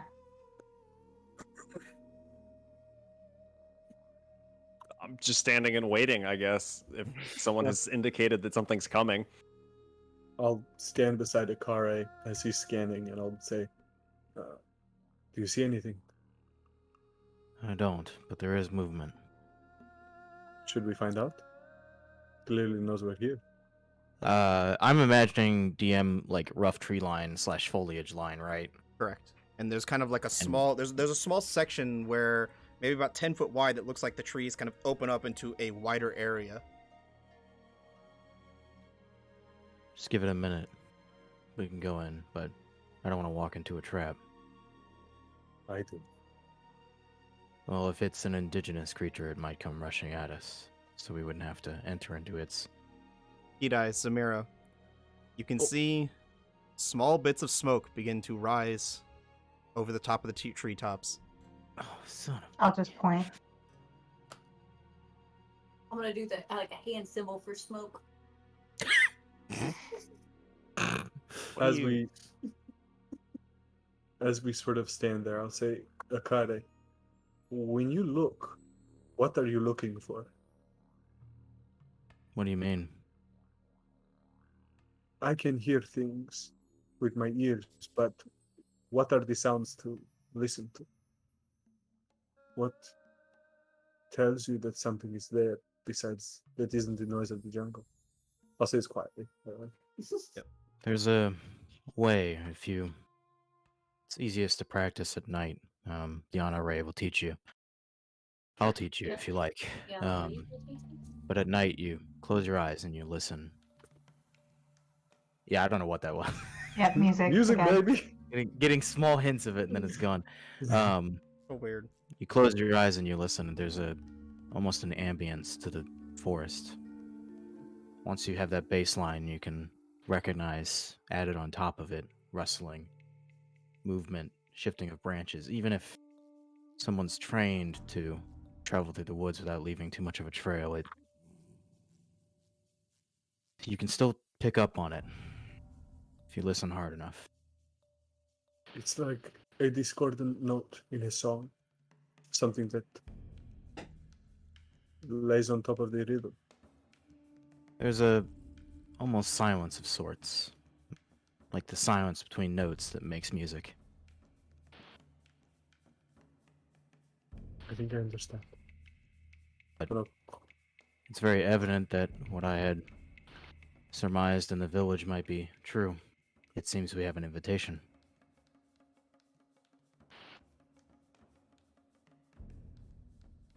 I will This listen. smoke was rising. This was the smoke in the tree line, right? Like this is not. It wasn't like far away smoke. It seems as if it's coming right from where that opening in the tree line is. So we got an invitation. Shall we go make friends? I'm Something gonna like go that. sneak a peek first. I didn't catch that. What'd you say? How Nothing. about I go sneak a peek first? Make sure I we're can't not remember. walking Do- blindly into an ambush. Do we think that these people are druids as well? Do we know that? We No don't idea. know anything. No We idea. have nothing Okay. on. Not a Okay. fucking clue. We're at the Could be the riverbank. people- We have no idea who these We're in people the are bayou.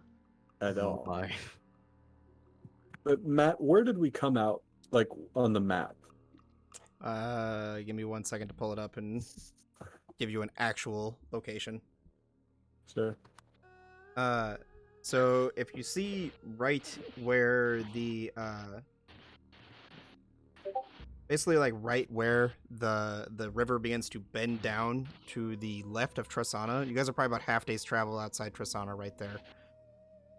Okay. So you're in kind of that plains area where the plains and the forest begin to meet, but the forest is thinned out because of the deforestation they've done. Okay. Well, I think you guys know my feelings on this. I think we should go say hello. Yep. We're gonna make our way in there and go say hi. I will join you. And then, assuming that it has gotten dark, I will light a torch. We started traveling at night, so it should have been dark the whole time. It is dark the whole time. But I got my So you gun are out. riding- And You are riding a torch? yeah, I would have I assumed I was would have had thinking one about for the this journey too. through the forest, none for the river because I don't think it'd survive, and then I would have relit one when we landed, so I can Fane was fucking Just see. carrying one. Wait, how much did those mushrooms glow? Like how brightly? Like enough for like a 5 foot a cube, like a small little 5 foot. Okay, glow. nothing crazy then. Yeah. I'm just thinking that fire might be Spotlight mushrooms. intimidating. Like they might think we're. Before I forget, Akari, and I will take off. Do you have an earring on, Akari? A ring? An earring. Earring. The earring. I do have one of the earrings of message, yeah. Okay. I just don't want to forget about those. Which I is I think where we decided it was gonna stay unless we wanted to swap at some point. Yeah, for now. Okay. I have the other one. Between Zamir and I, we usually do scouting. Mhm. So, because we're a dexterous bunch. Okay. All right, So, we've the Zamira fire's mentioned she burning wanted down. to go We're gonna investigate. What is everyone else go. Oh, doing? okay. I'll follow behind Zamira at a distance. Is the whole group going or just the two of you? I Whole would group's like going. to go. Be in the front. Whole group. Both are you going as well? Yeah, that's why I lit the torch. Yeah. Okay. Are you guys doing this stealthily or just waltzing in? Well, I don't think we can be stealthy with a torchlight. I have a fire in the middle of the night. I don't think we Yeah, can be. they have a fire in the middle of the night. Let's just walk up. This is an obvious invitation. Okay. Or an ambush, I guess. Fingers Probably. crossed it's a combat. As you guys walk into the clearing, you can see on the far side of this alcove, there is a small, almost creek that looks like it kind of bends and runs through the forest here.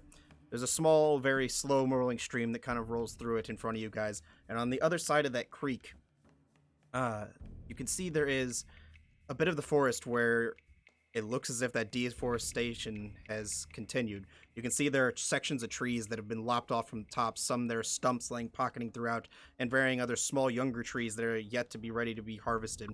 On the far end, you can see there is a burnt orange leather tent that is kind of set up with a small crackling fire set out on front.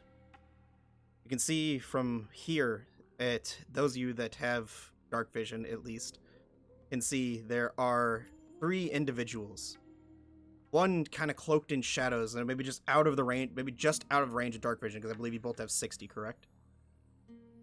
Mm-hmm.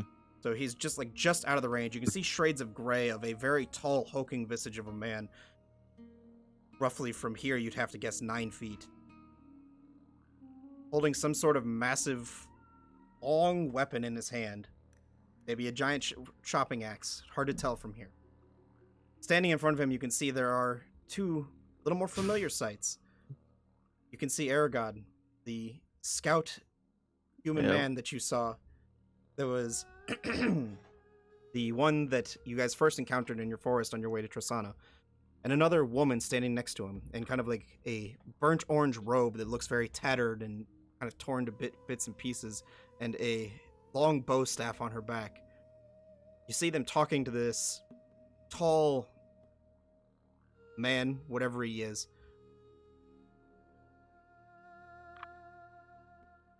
Are we noticed yet? Oh, we gotta be. We're holding his horse, have a right? Yeah, true. Do I recognize any of them besides the one from the village? I mean, the other woman that's with him, you saw her within the village. You were just never introduced to her. Don't Well, you also, I mean, for you, Kothar can't see, so. If I those have are- 30 feet of torch. How dare you? Oh, Unfortunately, sorry, 20 and 20. I'm gonna walk forward enough to get a visual on this taller, glaive, giant axe wielding buddy. I say we just walk up. They've already seen us. But hold on, just before we do, if those are bad people that they are with, then is this not a statement of intent? Perhaps. Well, that is Aragod from the tribe. So if it gets hostile, we know. Agreed. But we can't assume that at the outset here. As you all begin to step forward, you, Akare, can see this visage of this man come a little better into picture, and you can see a massive orc-like man with dark red skin. You can see he's holding a massive, what appears to be sword, but fashioned out of the spine of a creature. It's made of bone and sharpened on one edge, with jagged pieces all lining down its side, maybe used to cut down what it looks to be used to cut down these trees. And atop his head, you can see there are two massive horns. Looks very demonic in nature, very unintelligent. And as you guys walk forward, he lets out a billowing roar and begins charging in your direction. Oh shit. Well, And with that, we're gonna go to break. I like to punch things. Now we fucking know. It's a murder party Maybe. tonight. It's a murder party tonight. Maybe he just really wants to come and give us a hug. it's literally about to be Kothar and this dude running into each other at 30 miles an hour and just Bro, like anime style. shock waves of sonic force. It's gonna be that He scene in can Dragon Ball run Z where they after us. clash and then the ground just divots in for some reason. I don't know. From this description, Zamira, it sounds like you got another little lady with a little quarterstaff. You're gonna beat the shit out of each other. Fucking do this, bitch. Oh, so guys, old-fashioned stick around. fisticuffs. We will have our combat whenever we come back and see what these guys do. We are gonna go ahead and go gonna to run break. up We'll and be back say here in it. 5 minutes. Stick around. Fully erect! Bastards. Tell me about What? What? God damn it. Okay, go to break.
reason I look forward to Tuesdays anymore.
Just for you, Box. I'll change your picture.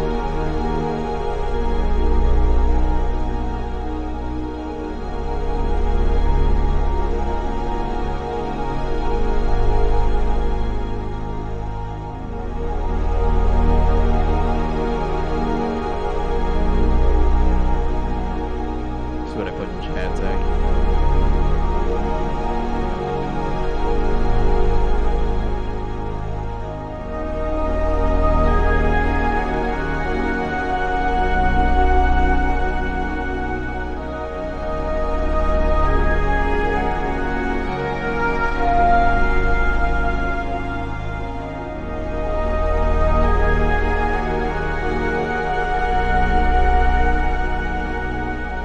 Very expensive pictures.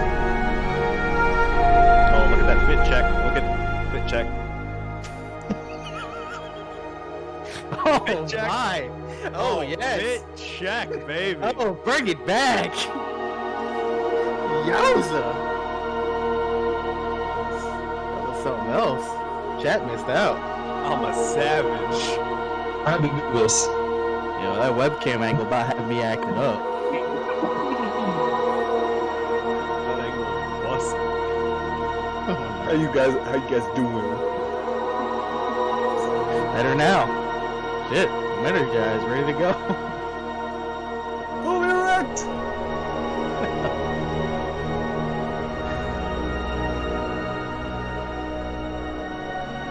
Doesn't work, man. Get over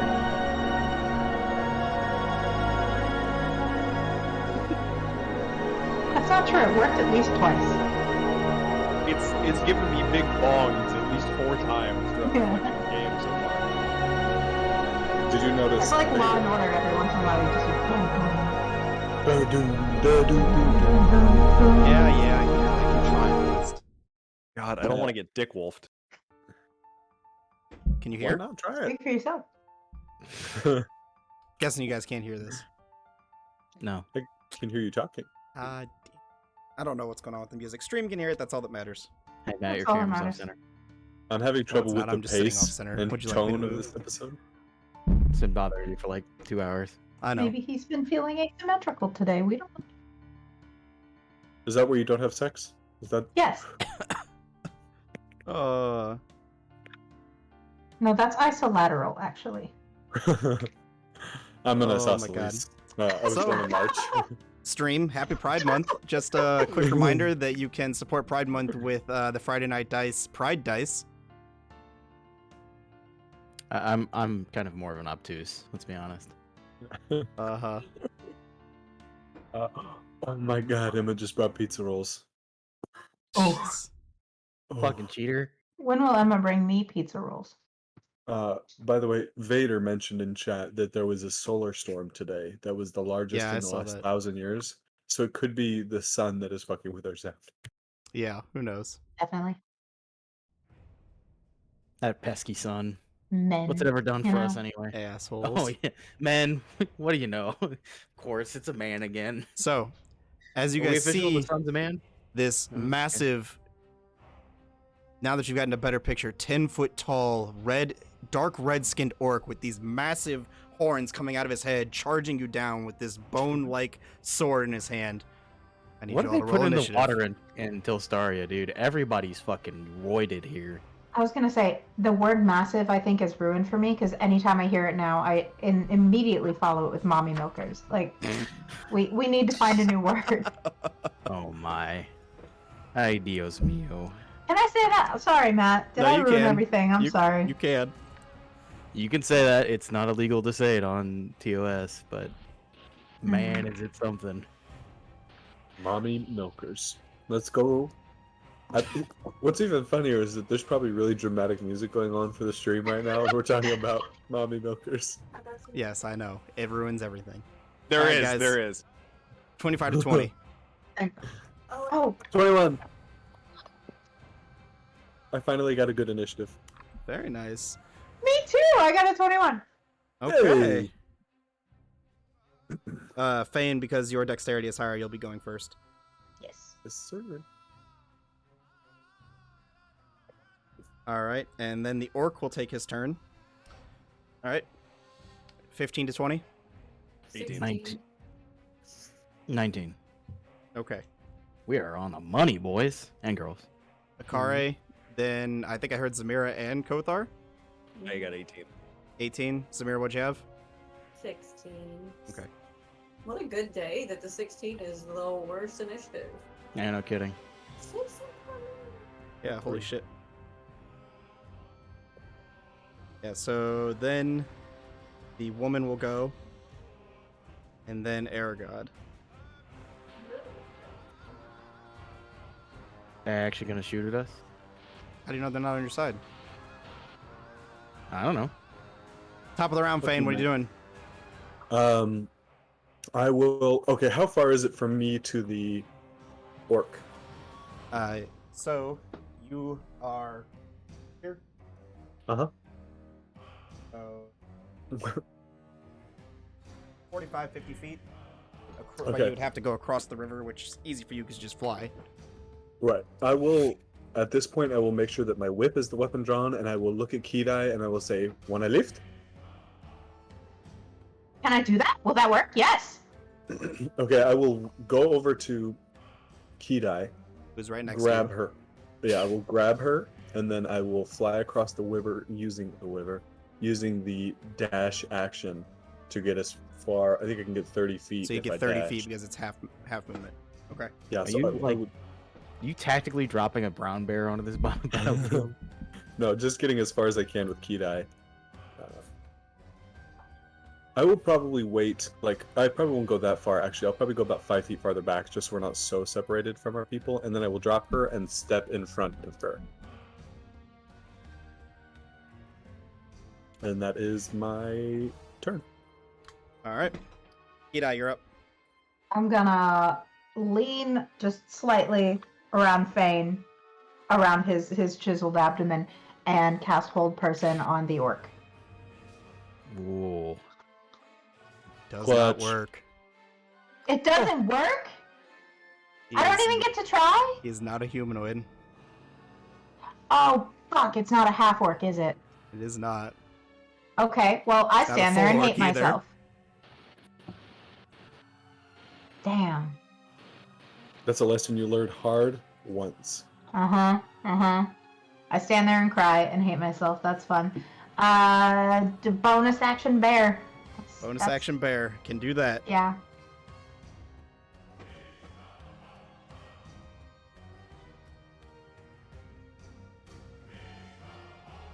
Now At you least just have while a you- crying bear behind you.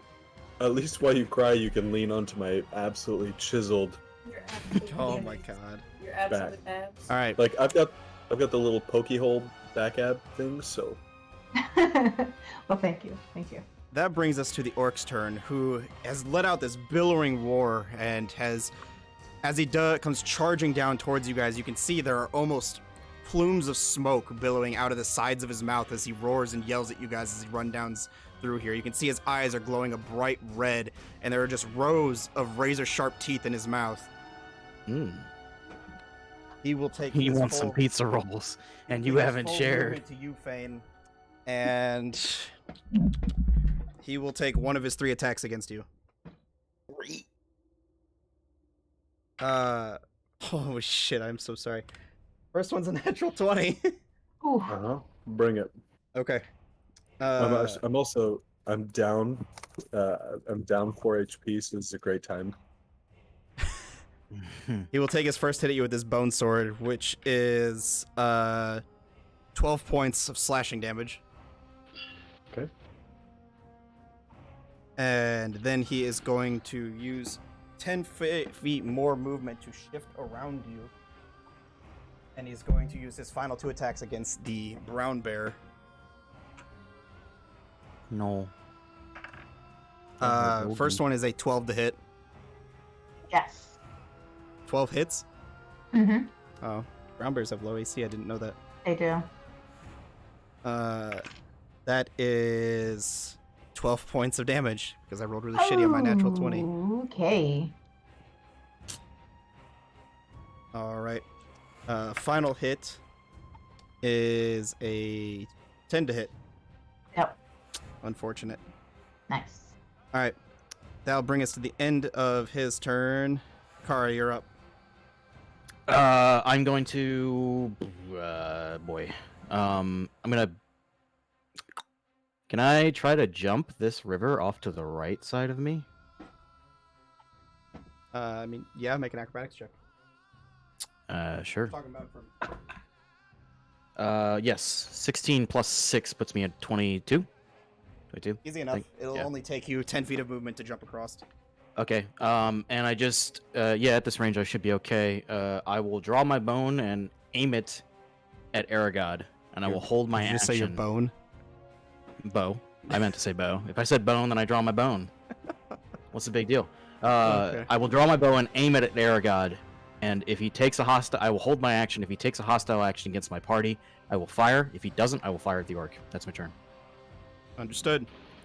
It's like that scene from Dave Chappelle on the Yep. bus. I'm waiting to make sure he's not about to throw in with this dude. Kothar, that's your turn. I will. Do it, big man. First of all, I will bonus action rage. Yes. I will run, and I will yeet myself across the river in the direction of the bear. Okay, make an acrobatics check to try and jump it. Or I mean, Is it swim. acrobatics or athletics? I'm gonna tell you right now, you have a swim speed. You could just take no check and just swim across. Oh, You I didn't walk know if it across. was fucking swift or not. No, this is just a babbling brook, a very slow creek. Oh, sure, then yeah, I'll trudge through it.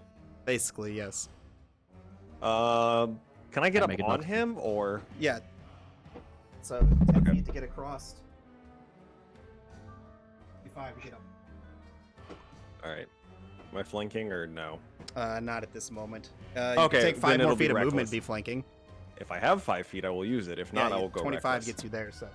Okay, well then, I will not go reckless to save my own booty hole. Great Axe. 22 to hit. That hits. Damn it, Matt! It's unnecessary. It is. No, it's Dogstream. 9 points of damage. 9 points of damage. That's my turn. Got it. Doing math sucks. Okay. Worst part of D&D. Zamira, you're up. Okay, I am going to. Is the lady still back there? Yeah, she has not moved yet. Has not come to her turn. I am going to use all my 40 feet of movement to get as close as I can to her. And how many feet will that put me? 40 feet of movement will put you.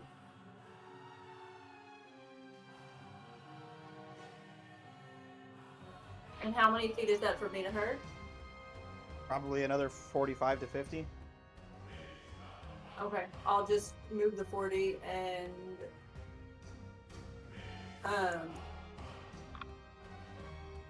30, If I- 30, 30 feet of movement. Sorry. okay, then that oh never mind, I can't move that. Oh no, I can't. Yeah, I want to use my dragon breath in a 30-foot line to hit her. Would it hit her? Jeez. Okay. What's my save? Dex.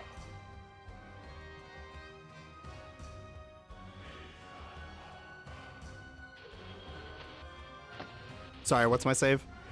Dex. She gets 21. Well, that succeeds, so you're gonna take half damage.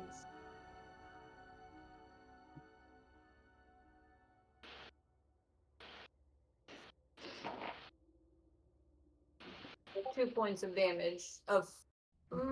Let's make it acid damage.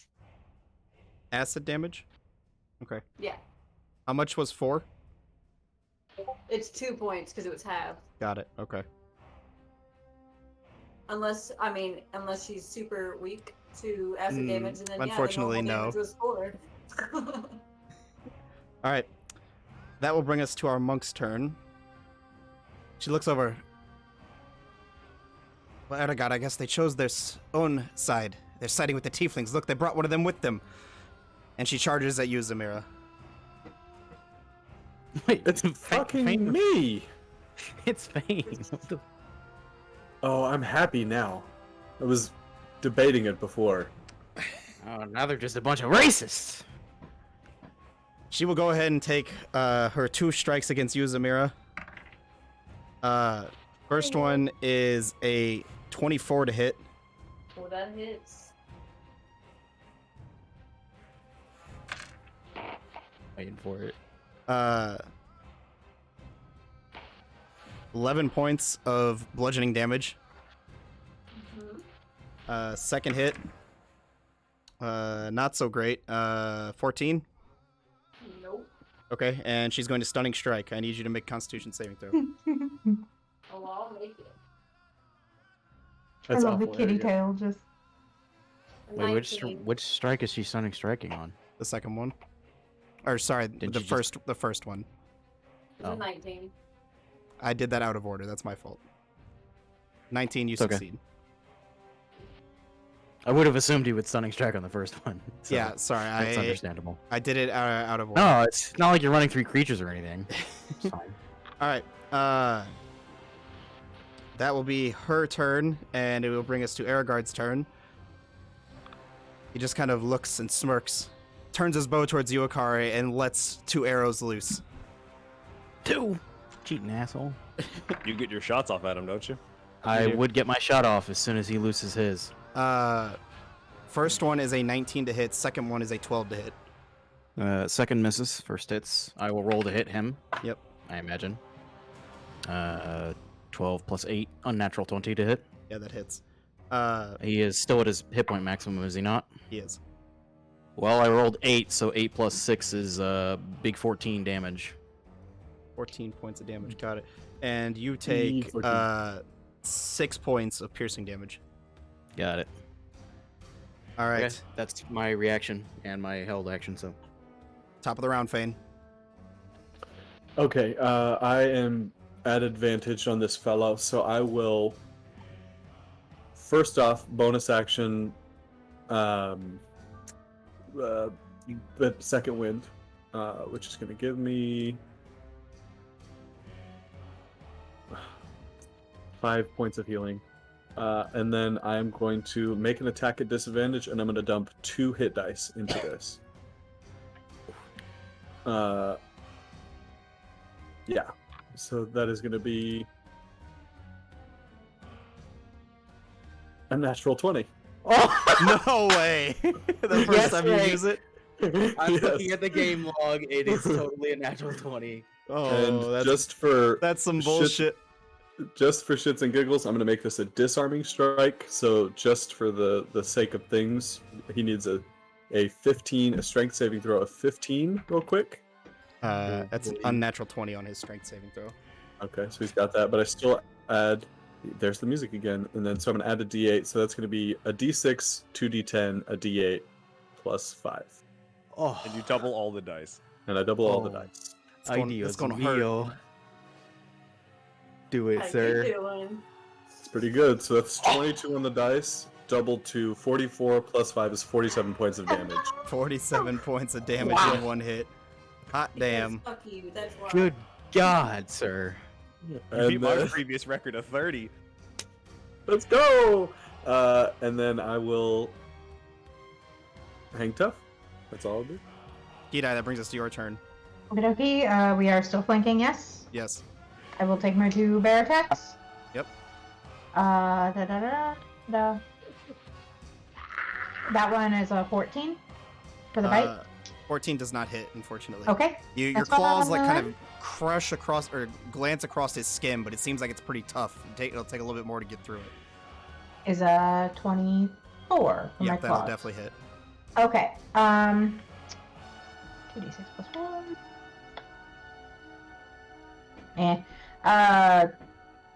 That's an 11.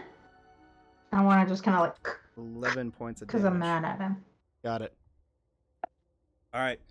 That will bring us to the orc's turn, who is going to open his mouth, and you guys can see there's like crackling bits of fire that almost look like they're in the back of his throat. And he is going to use his Hellfire Cleave. Oh, yeah, no. So I need Tidai, Kothar, Fane. I need all three of you to make a dexterity saving throw, please.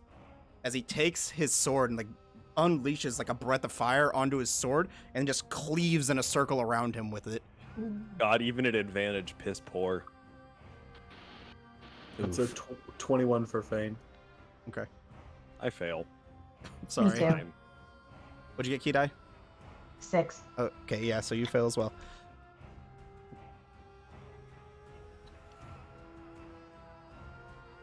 Whatever, Matt, hit me. I will, okay? And you're gonna like it. He's raging. It doesn't matter, man. How's he looking, by the way, after that gigantic smack? He's hurting. All right, good. I like to think it was just a very like simple like poke, but it was magical, so it just really took it to the. 24 points of fire damage to those of you that failed. So cut in half to 12 for you, Kothar, and 12 for you, Fane. I am no longer a bear. Oh no.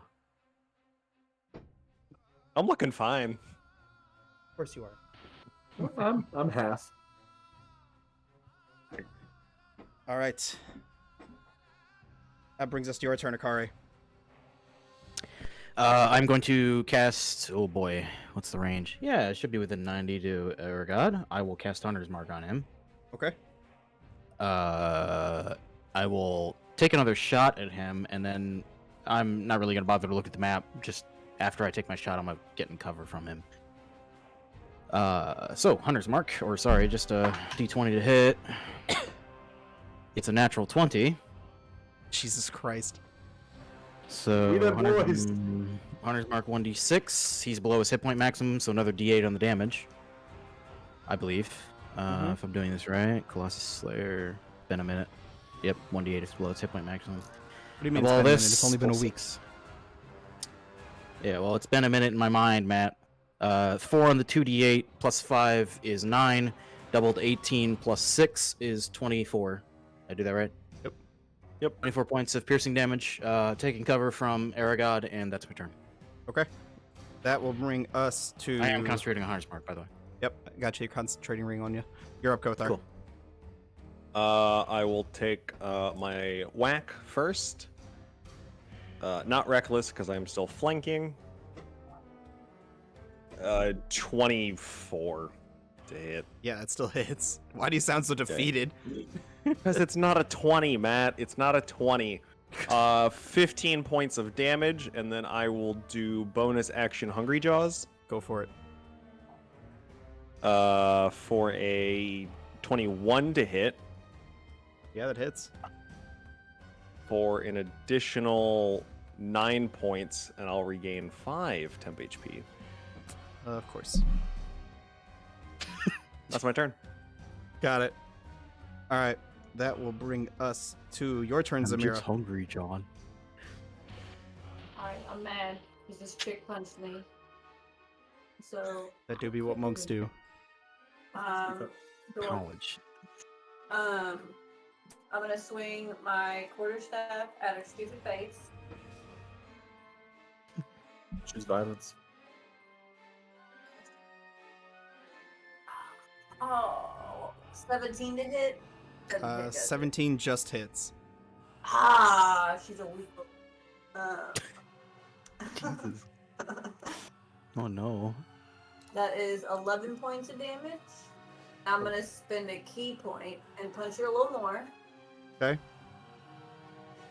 Let's see, the first one is a 19 to hit. So that is 7 points of damage. 7 points of damage. The second one is a 25 to hit. And that is 9 points of damage. 9 points of damage. Then I'm just gonna take my finger and poke her little forehead and push her head back.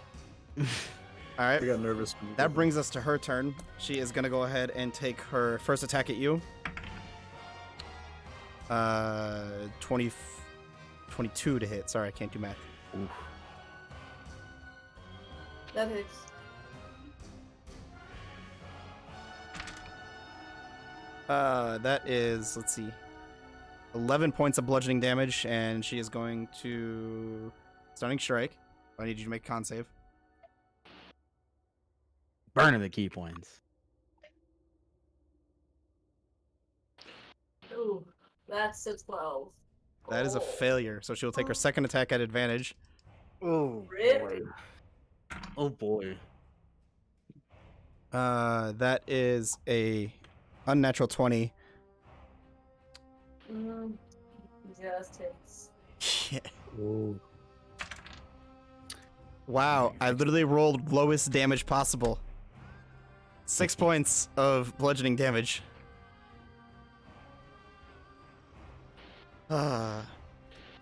And that will be the monk's turn.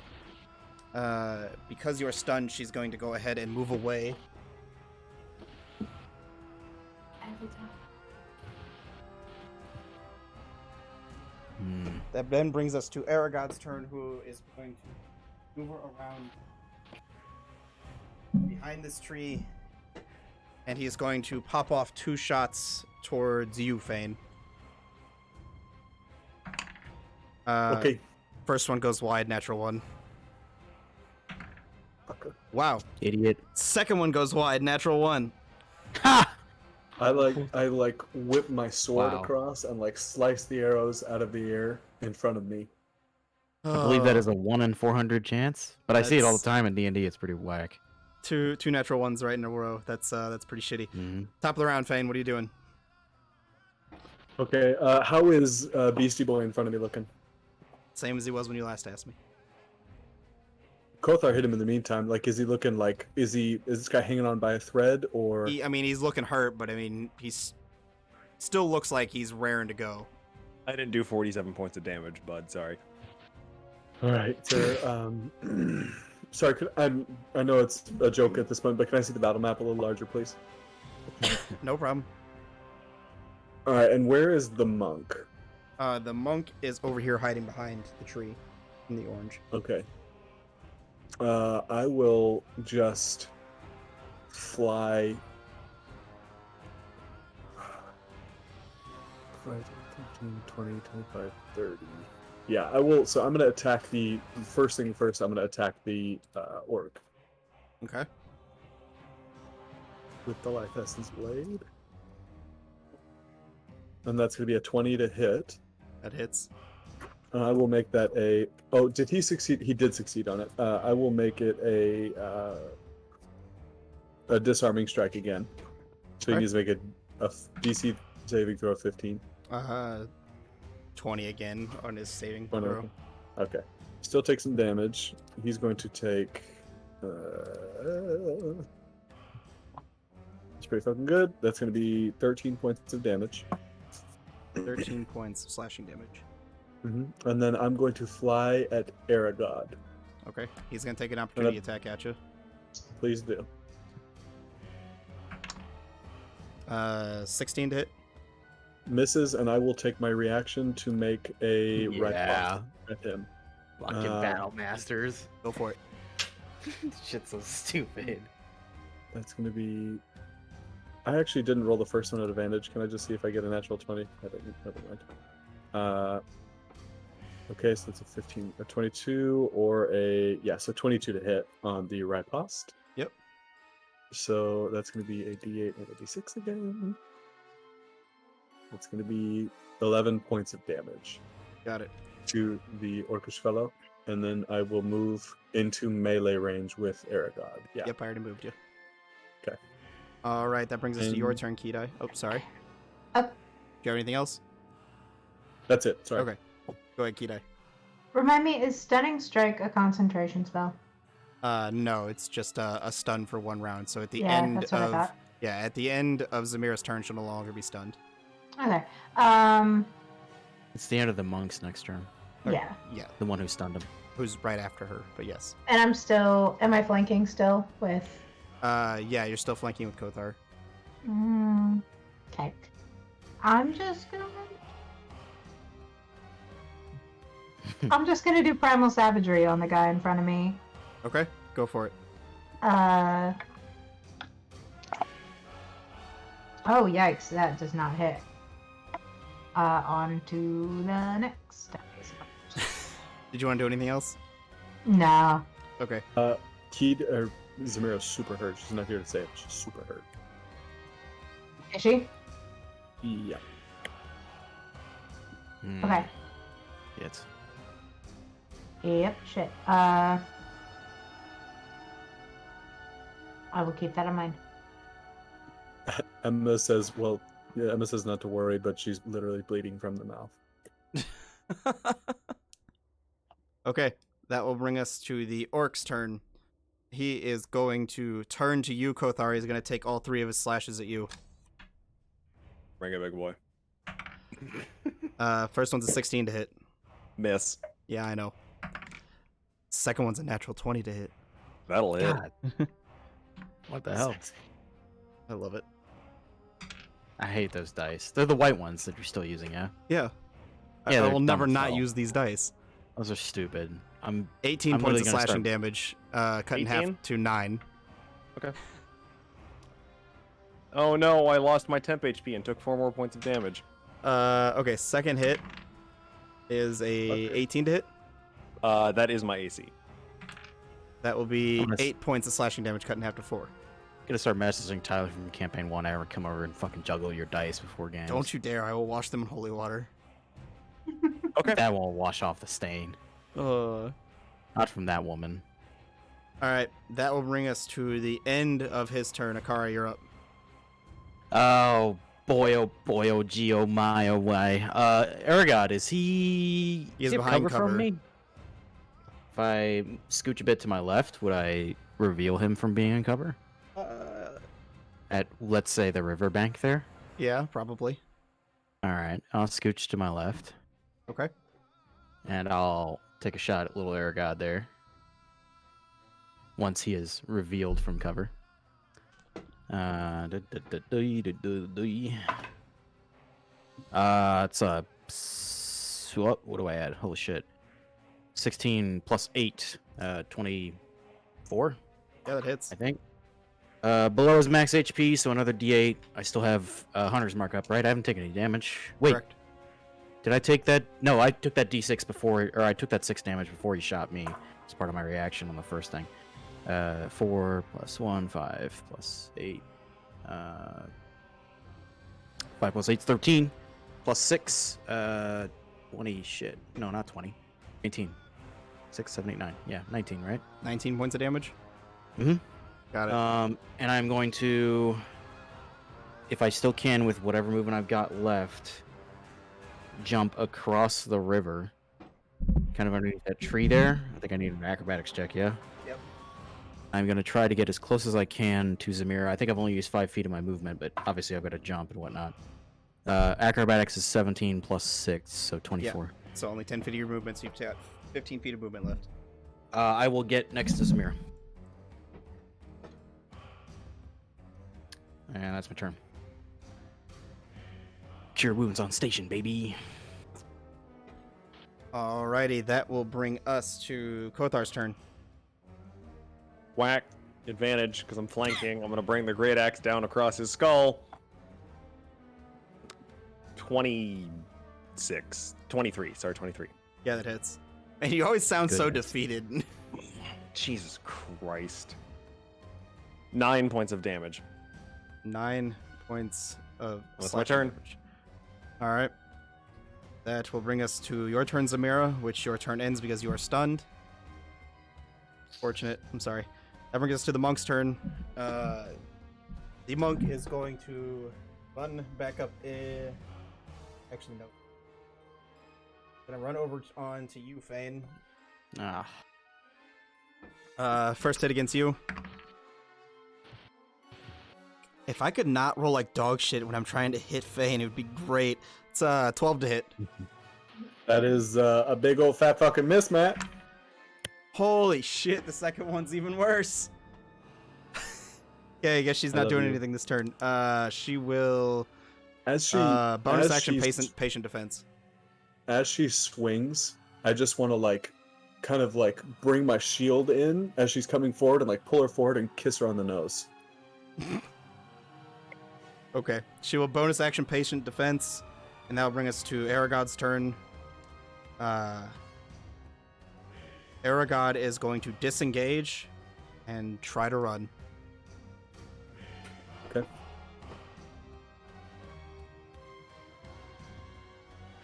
He starts running off in the direction of Trasana. Alright. Top of the round, Fane, you're up. Okay, I will I'm gonna so he's 30 feet away, give or take, correct? Correct. I'm going to leave melee, fly, You try. And- right, of course. I will I'll fly 30 feet towards Aragod. Okay. Jesus Christ. 14? Does not hit. Yeah. I will. No, I won't do that. I won't. Actually, no. Never mind. Sorry, I had my shit mixed up. Okay, so I will. Can I switch to my? Is it possible to draw my whip as I move towards Aragod? Sure. Okay, so I will get within 10 feet of him. 5 feet. I'll be as close as I can, but still in the air. And I will make my strike against him with the whip. Actually, sorry. Correct me if I'm. Could I pull my net out instead? That's. I leave it at your judgment. I can stick with the whip if you prefer. Whip's more readily available than the net is. Okay, that's fine. I'll just make the whip strike. Okay. And that's a big fat 14. Unfortunate, that doesn't hit. Okay. If I have any movement left, I will. Do I have any movement left? Let's see, that would get you. It would take 5 feet up, then 5, 10, 15, 25. You have 5 feet of movement left. Okay, then I will move directly on top of him. Like, so I'm Okay. 5 feet over him. But Gotcha. yeah, sure. Alrighty. That's that. Kida, that's your turn. Misty Step to Zamira Okay. and Cure Wounds. Got it. Oh, there it is. Now I don't have to. And if you I want. mean, I wouldn't be averse to 2 of them. Aragot's getting away though. I don't know if I'm. It's fine. 10. Nice. Nice. Thanks. 10 points of Boo. healing for Zamira. Alright. Would you like to do anything else, Kidai? Nope. Alright, that'll bring us to the orc's turn. It's a one-on-one over there. What's he gonna do, Matt? Is it 3 strikes? The He classic. is a mindless being, and he's going 3 strikes into Kothar again. Mindless beast. First one's a natural 20. God damn, Matt. Those Stop. dice are great. Or are you rolling those at advantage? No, those dice are great. No, what you mean is those dice are unbalanced. I'm sorry. Yeah. Uh, so that is 20 points of slashing damage cut in half to 10. Second one, Oh my god, Is- Matt, you almost have me below half. that's a 14 to hit. No, it That doesn't. misses. Third one, it's a fucking natural one. Nope. Natural one at advantage? It's not an advantage. They're What not. about Kothar? I haven't gone Oh. reckless yet. Oh, you didn't? I thought you did. Might be. No.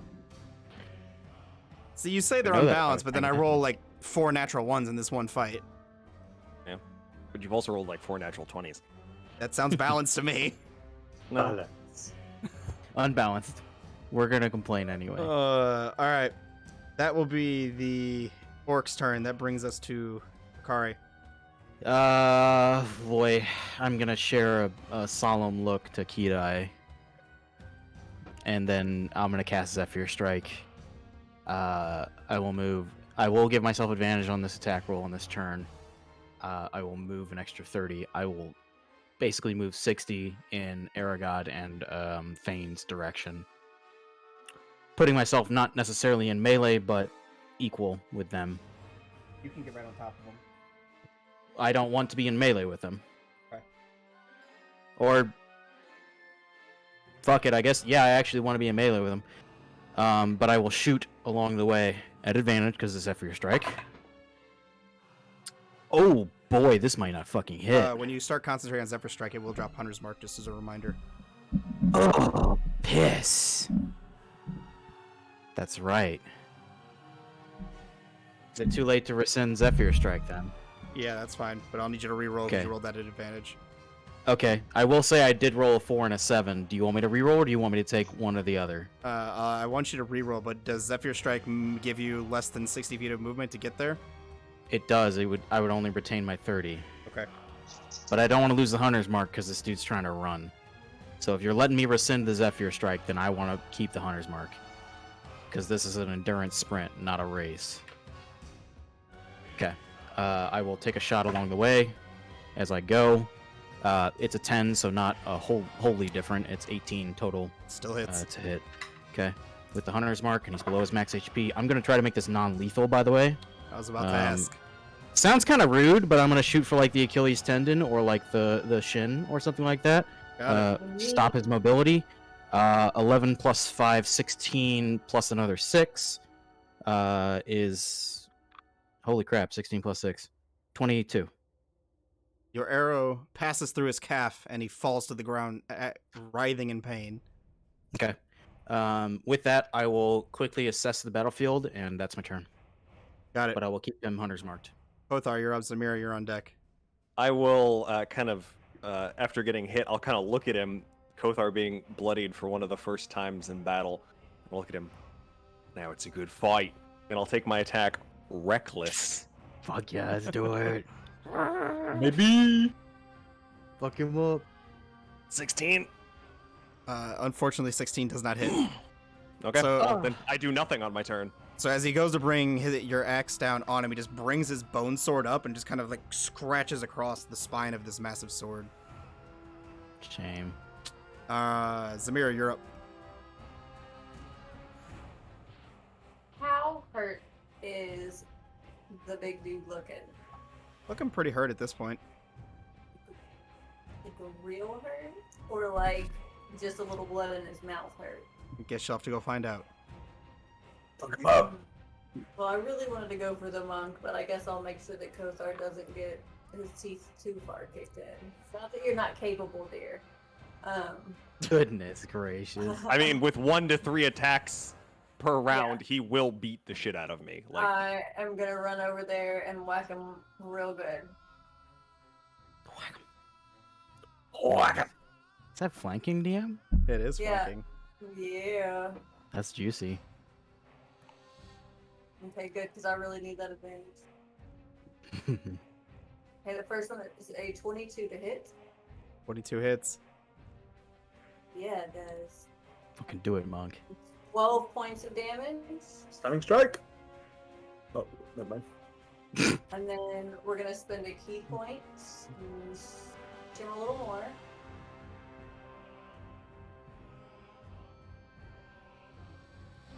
Oh shit. That is a 22 to hit. That'll hit. Ooh, fuck yeah, max damage. 9 points of damage for that one. Come on, give me a natural 20. Oh, so close though. Almost. 19 to hit. That'll hit. It was disgustingly Let's close. see what we got here. Ooh, 6 points of damage. How would you like to do this? Ah! Ooh. Gotta go. I want to climb up him, and then I don't know if you know Tanya from Mortal Kombat, like way back when on N64, but I want to jump on his back and wrap my legs around his head and just spin and crack his fucking neck. That is a callback. What the Okay. fuck? Yeah. Easy enough. His body falls to the ground limp before you guys. Didn't think I'd ever see a Tanya reference in D&D. Mortal Kombat I would expect, but Tanya? Hell no. That brings us to the monk's turn, who...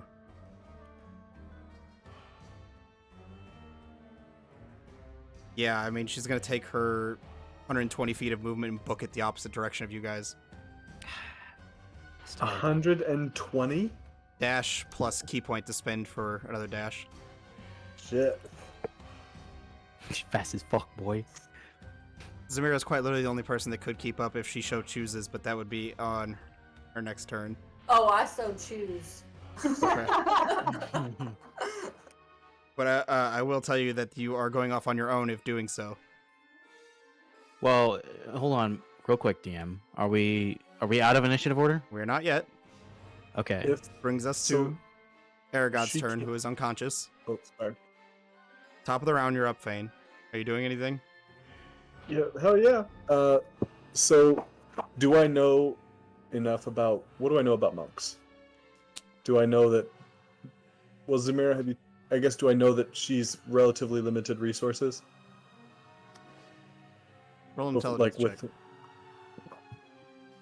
It doesn't change what I'm gonna do, but where is my intelligence? There it is. +0 modifier, so let's go. Where the fuck are my dice? Oh, it's the wrong fucking character sheet. God. That's a 12. I mean, you know monks are fast. You don't really know they have limited resources, though. You haven't really spent enough time or enough. You haven't spent enough time with Zamira to really understand to ever see her in her in a tapped state. Okay, I will just. Aragod, he's on the ground? Is he like out of the fight more or less? He's unconscious, with an Okay. arrow through the calf of his leg. Okay, then I am just dashing towards Monkey Girl. Okay. You get So that puts me like 60 feet behind her, correct? 60 feet behind her. Wasn't expect- Okay. Is that all you're doing? Yes, for now. Kidai, you're up. Can I get within 120 feet of her? How much movement do you have? Depends on which 30. animal she is. Huh? No, I'm out of wild shapes, but 30.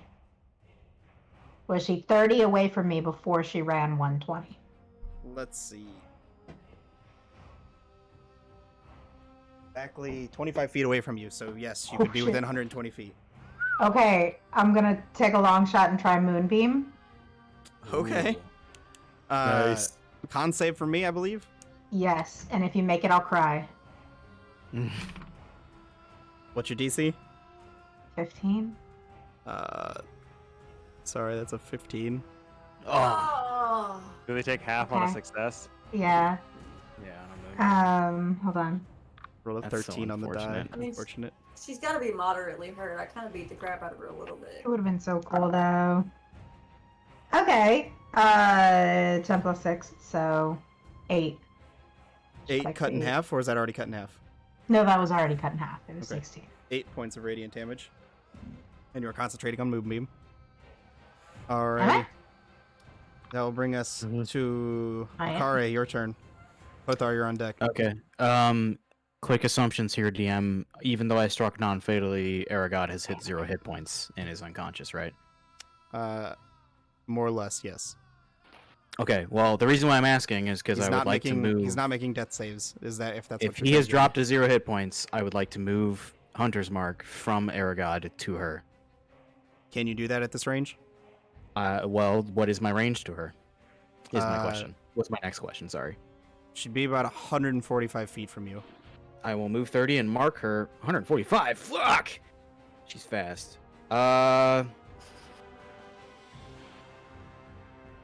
So if I move 30, I won't be within 90. Yeah, I'll dash and bonus action move the Hunter's Mark to her, Got it. so I Alright. don't lose her. Okay. I will full sprint in her direction. I kind of give Fane and Zamira a glance real fast before I go. But if that's what I can do, then that's what I do. Got it. Okay, so you were chasing after Kothar. What are you doing? 30 feet to get me, I'm assuming, within 120. Yeah. Wonderful. Reckless. I will pull out a Jurassic Javelin. Nice. A what? Jurassic Javelin. Oh, So, okay. We're going to use the gold dice. Do it. That is a 17 to hit. 17 is her AC. She will take 13 points of piercing damage from the javelin. Ooh. To do that. How would you like to do this? Oh! This is I non-lethal. would like to, as an Olympic thrower, Kothar will just lob this, and I just almost like a spike growing from the ground. It'll just hit her in the back, and she'll just kind of slump forward onto it. Ooh. Oh, hell yes! That was disgusting. I'm gonna start calling you the trench boy. DM, if I may, from the depending on trench. how things shake out here, I don't want to steal anybody's thunder. Yes, it's- I do want to run up to her. Man, your description does not help at all, Kothar. I would like to get the spear out of her, hold my blade to her, and cast Cure Wounds if she's making death saves. If she's gone, She's Obviously not. gone. With something like Yep. that. I was about to say, by the time you get to her, I don't think she's gonna make it, Chief. fair. Nothing. I can't do anything beyond that.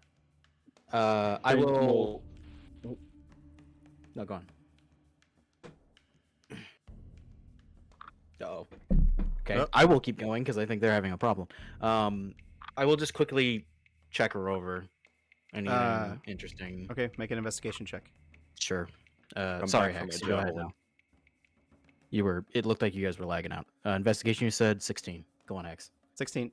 You find a small metallic-like band that almost seems to have a glass tube running through the center of it on her finger. Looks strange. I'll grab it. Maybe magical in nature. Looking across her body, you can find the well-crafted quarterstaff, but maybe a little more beat up than the one that your own monk already uses. And then looking her over, you don't really find anything else of interest. Quick question Fame about her is- clothing while we're at it. You said she had like orange robes. Uh-huh. Any iconography? Anything? You know why I'm asking. Shut Yes, up, I Matt. know. Sure. As you're looking it over, you do find a very faded symbol of a bronze salamander on the back of her robes. Fane is Um, racing back towards Aragod. I mean, you're already on. You're already on top. Or no, sorry, I forgot you ran away. Yeah, so you're back on top of him. And I'm just securing his hands and feet and binding his mouth. Okay, easy enough to do, and you can tell that the bow he was wielding, there's something different about it. Is it like dangerous different? Does it look suspicious? You could say that. Okay, I'm gonna kick it away. Suspicious in the sense that it looks magical, to be clear. Oh, regardless, my sense is up, and I'll kick it away, so that it's out of his reach. I'm gonna search him for weapons, any daggers, knives, arrows, tools. I'm gonna Make an strip him investigation of. check. All right. You know what? No, I'm gonna strip him naked down to his underwear. I'm gonna skip all those steps. I'm stripping him naked. Okay. Yeah. I mean, yeah, you find a hunter's knife, some daggers, fletching tools. You find herbalism kits. Going through his pack and looking at the fletching tools, you can tell that if someone of his nature with these tools and the right amount of time could make arrows very similar to the ones you found in Kothar's crew. Son of a bitch. Thane has no purview on this, but I'll say, Akare, come here. Real quick, DM. Sorry, I don't want to steal too much of the limelight here. I wanted to look over. You said her orange robes are like worn. Are we talking like years on this island type of worn? Years on this Deal. island worn. Okay. It's very strange she would continue to wear it, but that's fine. I will, since there is nothing to do with this now deceased woman, I will make my way over to the call of my name. Anyway. Are you Okay. retrieving the Jurassic javelin for Kothar? Sorry, I called out I would run up and grab it. Okay. Ooh. Easy enough. Ooh. Ooh, that's gross. All right, yeah, I'll mosey over at the call of my name. Mosey over my way at the call of my name. I'll hold out. I'll say, point out two things. I'll first point to the bow, and I'll say, the bow looks perhaps notable, but look at these tools. These are for making arrows, no? DM, I will disregard the bow and basically unroll what I'm imagining is like a rolled up kit. I'm still there. I'll identify the bow. And I see the same thing that you described to Fane. Yeah.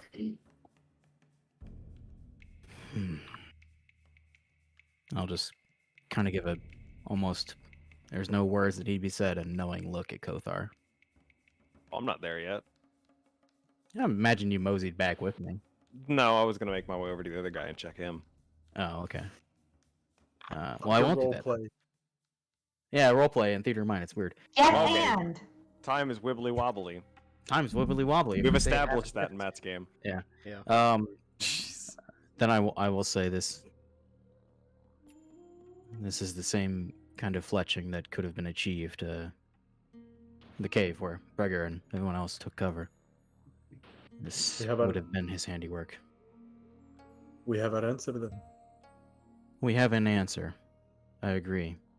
I don't think we have resolved the questions of who all is responsible, but most certainly Aragod here has a lot to explain for.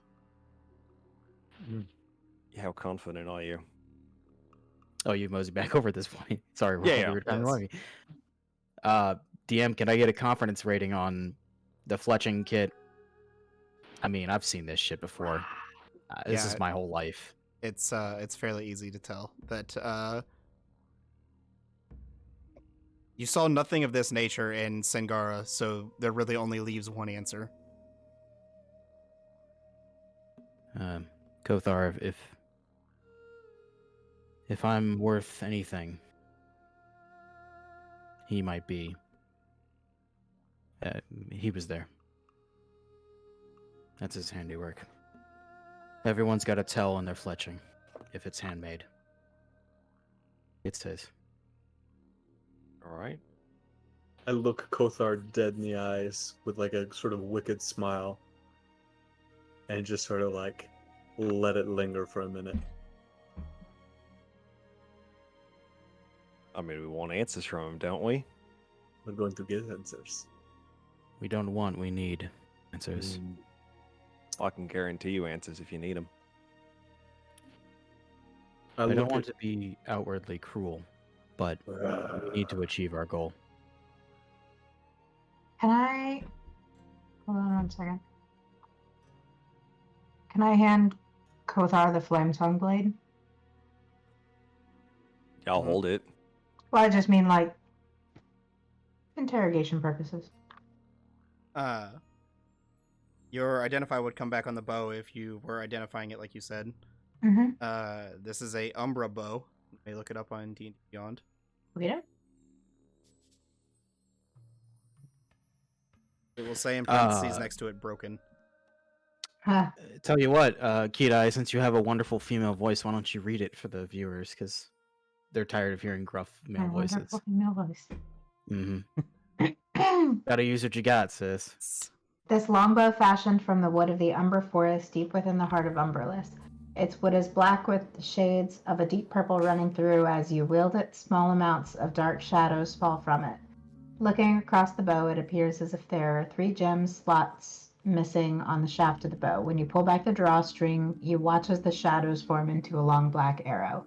Once per long rest, as an action, you may call upon the shadows of Umberless and the darkness that dwells there, granting the advantage on your next stealth check. You have a +1 bonus to attack and damage rolls made with this weapon. Yeah, Broken. As if I needed that.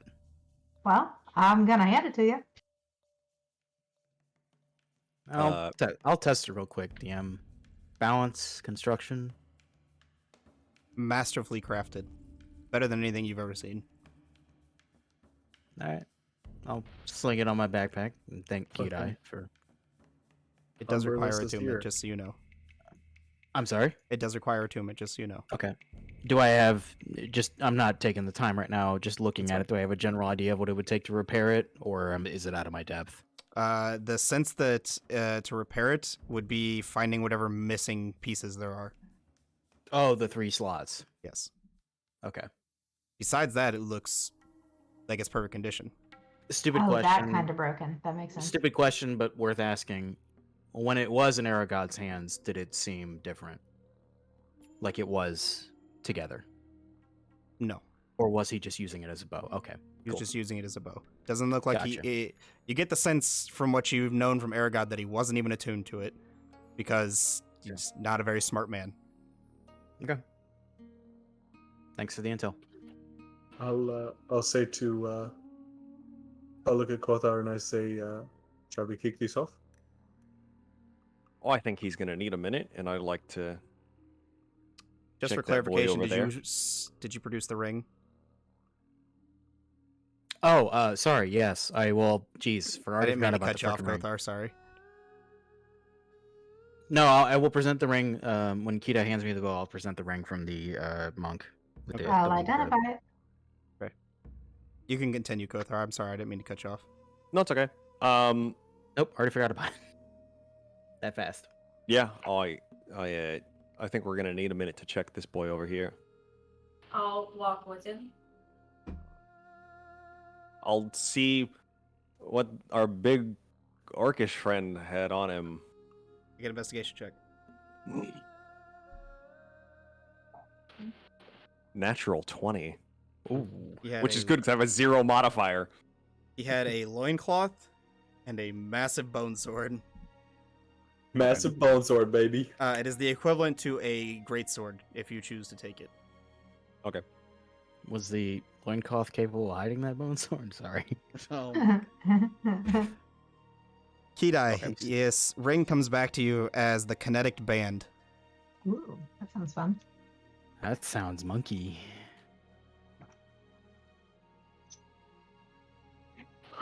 Pull it up and read it. I've got Let's either get Emma or Alyssa to read it because we need them wonderful I've got female it. narration.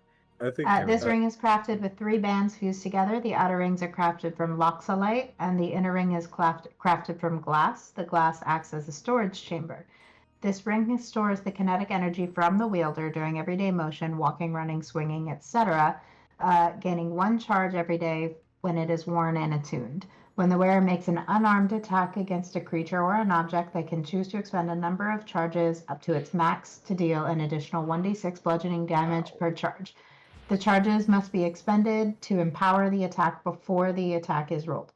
Optionally, the wielder can expend charges in increments of 2 to force a target to hit an unarmed melee attack to make a DC 15 strength saving throw or be pushed back 5 feet per 2 charges as expended. This movement does not provoke opportunity attacks. Damage dealt to objects or structures by this ring is doubled. This ring is found with 1d6 plus 1 charges and can hold a maximum of 20 charges. So I need you to roll a d6, Emma. You're muted. You're muted. Sorry. Assuming no one wants it. That's all yours. No, Fane Yeah. wants it. Yeah, that's totally Akare's. It's gonna make great use of it. That's a 4. Okay, so you have 5 charges. Once you're attuned to it. Nice. That is gonna be dumb when you drop it on somebody. Oh my. After I get done searching this man, I will walk over to our dead monk friend, who I'm assuming we just kind of left her corpse out there. Yeah. I'll grab a leg and start dragging it back. Okay. As disrespectfully as possible, I hope. Yes. Correct me if I'm wrong, but I haven't taken. You had me do a con check Yeah, the first couple of times, and I haven't done that in a couple of days, right? you're right. Just wanted to Yep, you're right. be on the same page. Uh-huh. Do I have a general idea looking over Aragod how long it'll take him to become conscious? A few hours maybe, unless you speed Yeah. it up. I Can I will. slap him awake? I mean, I could speed it up, but I don't know if he's really worth it. It'll be alright. I'm gonna take some time to just bandage my own wounds as well as his. Make sure he's not gonna like bleed out or get a crazy infection or whatever. Akari, I will remind you that there was an herbalism kit in his pack. Okay. Something you asked me for. Oh, I already. Wait. Do I? I don't have one. Thanks, DM. Might be. I thought I had one. I know I'm proficient in it, so. Okay. Cool. I will take his herbalism kit, the bastard. Fane will. I'll look at Akare and Kothar and say, "Are you ready to do this?" Oh, I thought we were taking a minute. I mean, kind of figured we could take a short rest if everybody wants to. I know some of us are really beat up. I'm okay, but I certainly want to rest, but I'm wary of just leaving him here. The longer he is here, the more we're in chances he has to escape. we're in the dark of night still, DM, right? They had a tent, or They did have no? a tent. They There do was have a a tent, tent. and there's still a crackling go in the fire out in tent. front of it. Does Looking anybody around- need a little pick me up? I wouldn't be opposed. I mean, if we're gonna take a I'm short sad rest, about it. probably no. That's what Yeah, I was that's- asking. Like, Yeah.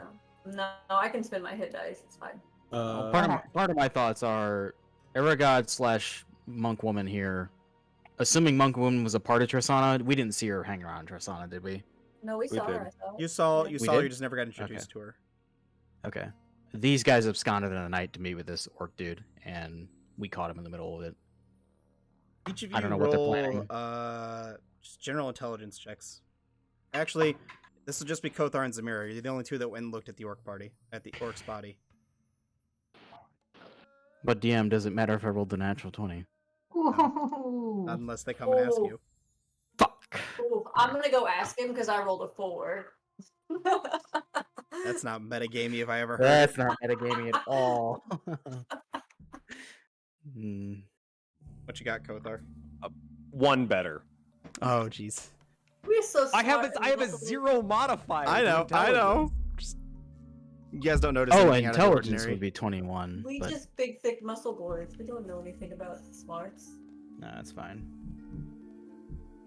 We'll get all the answers from our god we need when we put a blade to his throat. I'm all for resting, but after that, I think we should get what information we can from this fellow and dispose of him. I think we need to hide the bodies, all of them. Mm-hmm. We drag the monk over here. Oh yeah, yeah. The orc is quite the object to put away. He's 10 feet tall. Mm-hmm. I think I recall him being described as he's a thing to put away. And I just turn him into fruit punch, just pummeling into him. I mean, That's fire. really morbid. I. Hmm.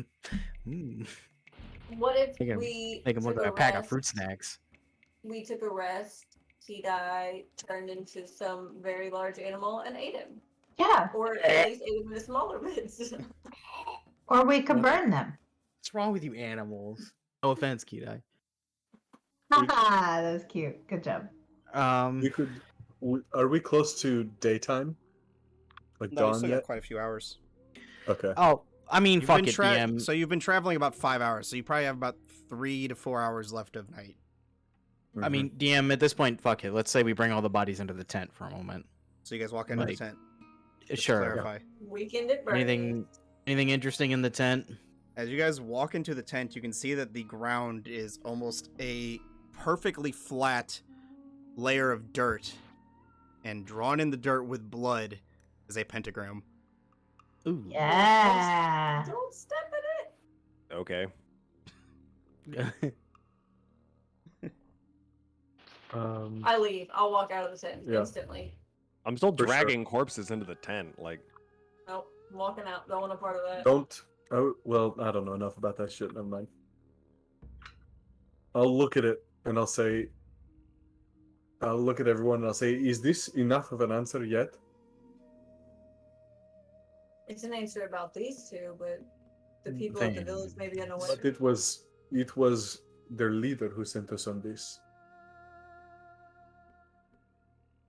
And it was the their leader answers to their lead scout. This is the lead scout. As I motion towards Aragod's. Am I wrong about this, DM? By the way? Aragod was not the lead scout. The lead scout was the Goliath man. Sorry, let me swap. back Oh, to the that's notes. right. Shit. Okay, I thought that the Goliath dude was just a figurehead. Nope. Never mind then. I take that back. I mean, it does answer Fane a lot of questions, but it doesn't answer the ones that started us at this base. There have to be. I believe that there is good people in Trasana. Not We all don't of them disagree on are that, in on the ruse. but we know for sure that this was not a mission of ignorance, at least from No. the parties involved. Yes, and whether Aragod is acting against, I forget his name, Gilfoy? Did I get that right? Gilfoy, I got it right. Gilfoy. Gilfoy's wishes is to be determined by a conversation with him and potentially a conversation with Gilfoy. Is there a This bucket gives for- us more knowledge of the nuances going on within their social structure, but who's responsible and to what depth remains obscure. Is there a bucket that I can find? Sure. I want to go to the river and get buckets of water and throw it on the pentagram. Okay. Eventually, after enough throws, it washes away. Stupid question, DM. Anything special about the pentagram? Any symbology? There is a scorch mark in the center of it. Oh. It's a scorch mark. Large red orc shaped? It's fairly large. Can I look at the scorch mark, see if I find anything special, fun? There you go, Key. Make an investigation check. Queen. Oh, that's bad. 13.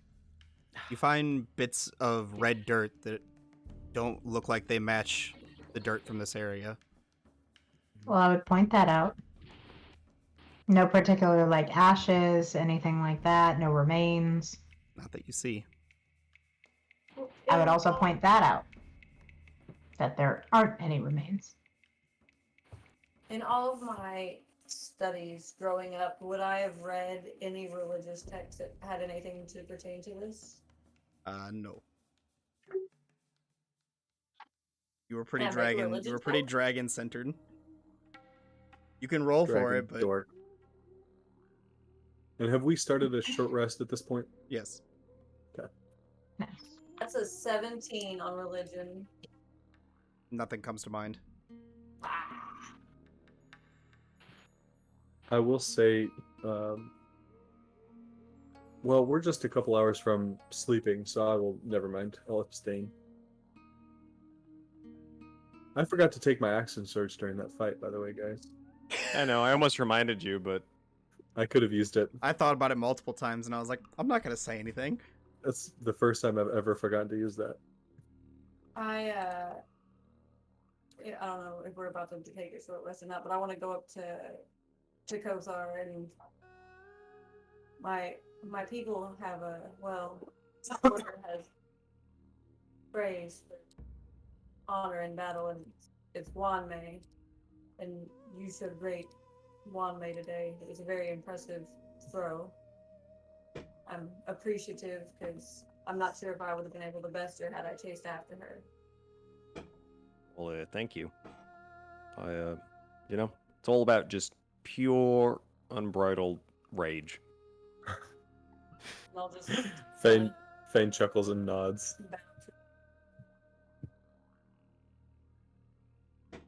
I'll go attune to my new toy. Okay. Mm.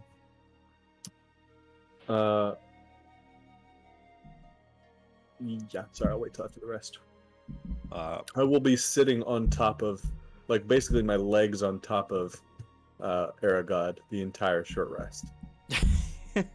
Like, not putting my weight on him, I don't want to crush him or anything, but I want to be on top of him the whole time.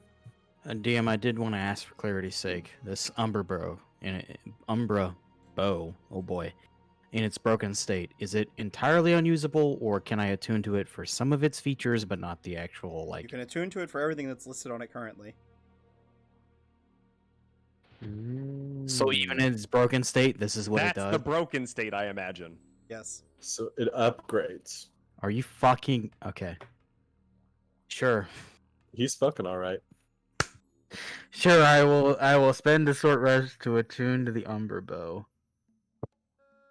Okay. And in this state, it does all that? Uh-huh. Uh-huh. Okay. What you Hmm. doing? I said I was gonna go attune to it. And Stupid quick question that's like really dumb. The 3 slots that are on the bow, no relation to the magical quote-unquote rock things from like the magical creature. They're too small to from- be similar. Okay. Figures, but, you know, if you don't ask, you don't know. Hey, that's fair. Okay. As we short rest, I would have liked to have been starting on some sweet, cunning artisan. I assume so. From the orc. No. No? From the monk? No, from the monk. Okay. What are you trying to make?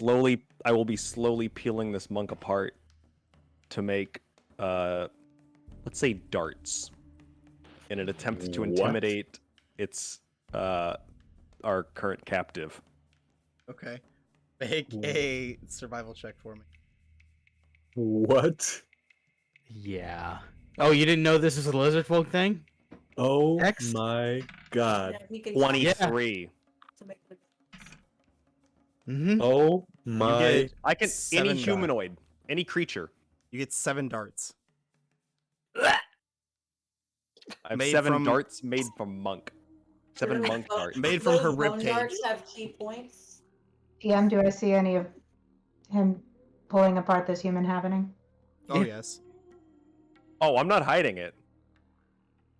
I'm And just it's like asking for little DM reasons. just tiny little strips of muscle, like in your gigantic hands. Yeah, Kidai, if you'd like, you can make a Constitution saving throw for me. That's kind of nasty. That's a 2.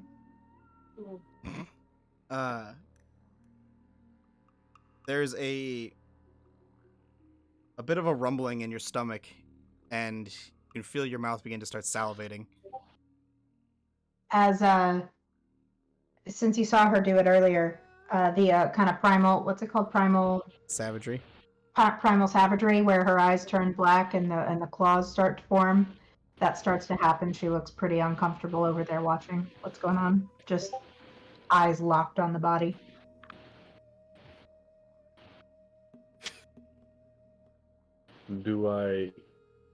Does Fane pick this up from where he's sitting?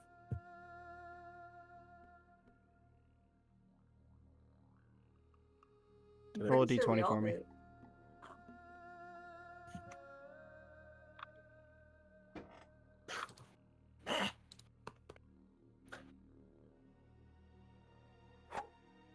It's going to be a natural 20.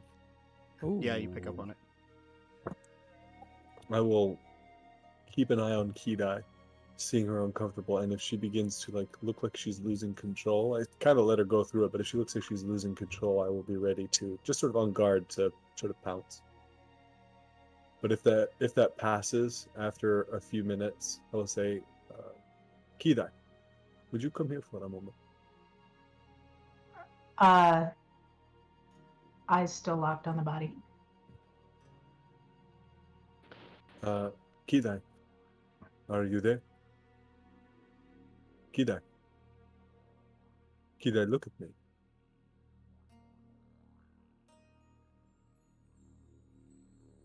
Hungry. Hungry.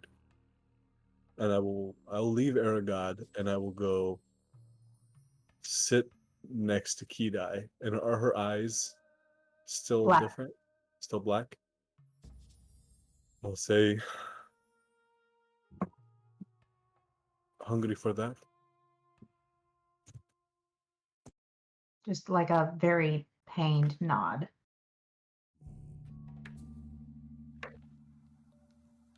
Are you yourself? No answer. I will sit beside her. And then I'll let a minute pass and I'll say, if nothing changes, I'll say, do you want me to stop you? DM, do I? It's your call. Well, I mean, it was a 2. What? I I don't know what you want to come from this, or It's is it all up to me? It kind of falls on you and what you think your character would do. You Well, I know this the- is kind of the Kothar's over- moment. yeah, Right. the hunger is kind of overpowering your willpower at this moment. I'll just, like, eyes still locked. I'll kind of pass my forearm back to Fane to hold.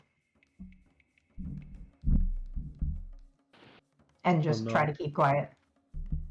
I'll just nod and sit beside her. I'll keep my eyes, I'll turn my head to keep an eye on Aragod, but I'll sort of like try and position it like I'm being comfortable next to Kidai, but I just want to keep like the barest edge of a boot, like just kind of up against her leg and make it look kind of accidental so that I can kind of feel her if she starts to move while I'm looking away. Okay. Fuck. Weird.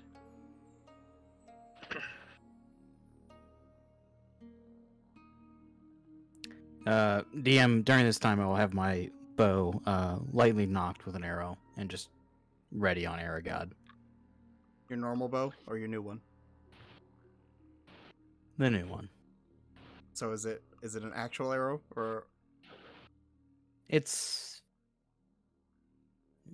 the habit has dictated that I try to knock a normal arrow. Does that work? there is no string there? Right. So after fudging with it for 35, 40 minutes, I will learn that there is no requirement for an actual arrow, and I will tentatively draw an imaginary bowstring, and the black arrow will form, and I'll hold it, not obviously full knock or full pull, but just be ready in case he gets up and sprints like a madman. I'll be over there with Well, him, and I'll just be kind of like He is stripped crouched. naked. Oh, sorry. I was saying I'll be over there next to him, just like crouching over him with my fist just like ready. He is stripped naked, and Fane bound and gagged him. Zamira, do me a favor and just keep watch over him for a moment. And I'll stand up and make my way over to Fane. I'll poke him to make sure he's not faking it. Nothing happens. I will make my way over to Fane, and as I do, I will gonna draw from my pack where it is normally tied and kept an array bow, which is a long bow wrapped in threads of blue along the long shaft. It's kind of got a marker's sight in the sense of it's a long bow in nature, but it's highly customized. and I will kind of grab it and unfurl it, and then hold it perfectly balanced in the center in front of Fane. I was going to craft you one using things we found here on Oldenheim, but I would like to extend my invitation to you. Well, and I accept. Become part of something greater. Service in all measure. And I will hold forth the bow. Are you trying to go on a date with me, Hikari? I kid. I joke. I appreciate the joke. The Honore and the Azari people believe amongst all, at the top of all things, to be service, to be of use in this world. And you, Fane, have shown incredible resilience and utility. And I welcome you for that. You are my friend. You're my friend, Hikari. And I'll take the bow. So I take a deep breath and nod and sort of consider the weight of it. Sort of roll it between the hands and test the string and. Fane, did you say hands? Yes. Test it with my hands. Take it in my hands. If his hands are let go of me, she would jump forward. I will drop the bow and try and spring at her. Because I don't really know what she's going. Make a grapple The check. body. Just Yeah. just a regular attack roll. And contested. No, it's contested strength rolls. You're trying to grapple her. Contested strength rolls. Oh gosh. I have disadvantage because of my exhaustion. Yes. That's going to be a 15. I rolled an 18 plus 1 for an 18. I'll like dive and like wrap my arms but slide short and just try to scrabble after her and I'll say Kothar, are you done with your body no. picking, or How long Lord knows at does this it say point. how long that Body takes? Is it just picking. over the course of a short rest? Over the course of a short rest. You're probably getting close to being done because you guys are coming up on the end of your short rest. I'm going she to would like go sorry, go ahead. for the ribs that have already been kind of ripped apart, kind of almost literally animalistic in a human body, crawl up face to face with Kothar. He sees that her eyes are just completely black and she's just salivating uncontrollably, rips her hands in between what's left of the ribs and just hauls apart and goes for it, just eating all she can. I'm gonna just as she like escapes, I'm just gonna call out and I say, Kida, you're going to regret this, don't. As she hears her name, she kind of looks up at you, glances, goes back, but you can kind of see a tear rolling down her eye. Okay. I'm gonna go in. I'm gonna dive in and try and knock her off again, and get her out of there. I will simply rage and pick her up. But Okay. So contested strength rolls from everyone. Kothar, you have advantage on yours. So Mhm. roll for Fane's first, Kidai. Actually, roll for Kothar's first because he's right there. Kothar's is a 12, so no. Oh. No, I rolled a 1 and a 6 for 10. Ooh, I'm coming You- too. snack So- time, baby. All right, now roll for Fane's. Okay. That was a natural one. and I've got a move. 26. I've got an 8.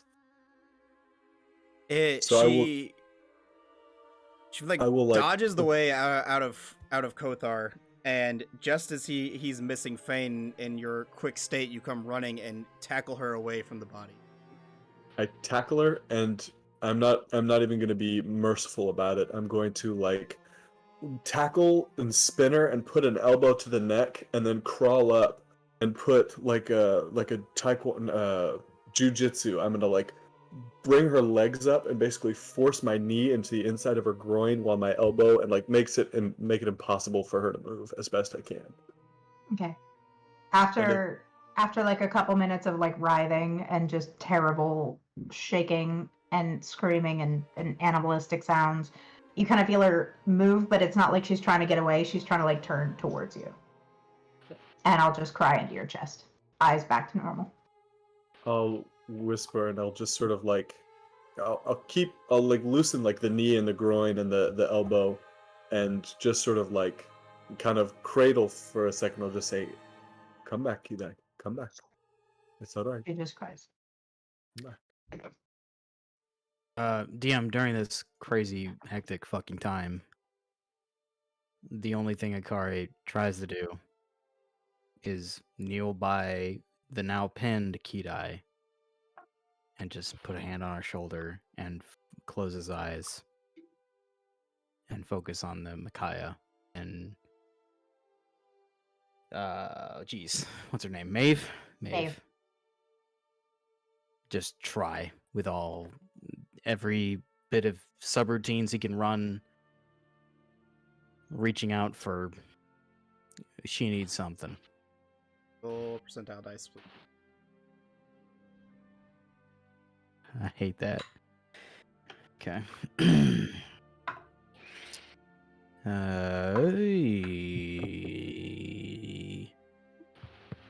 7. Seems like it happens.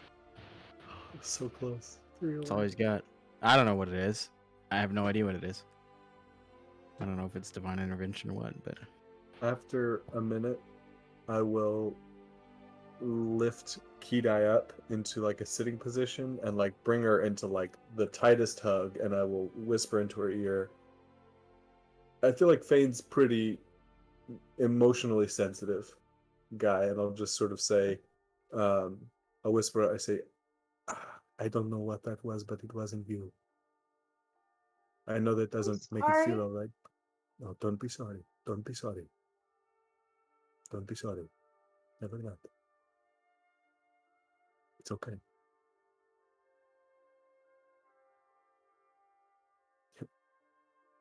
Can I stay here so I don't have to look at it?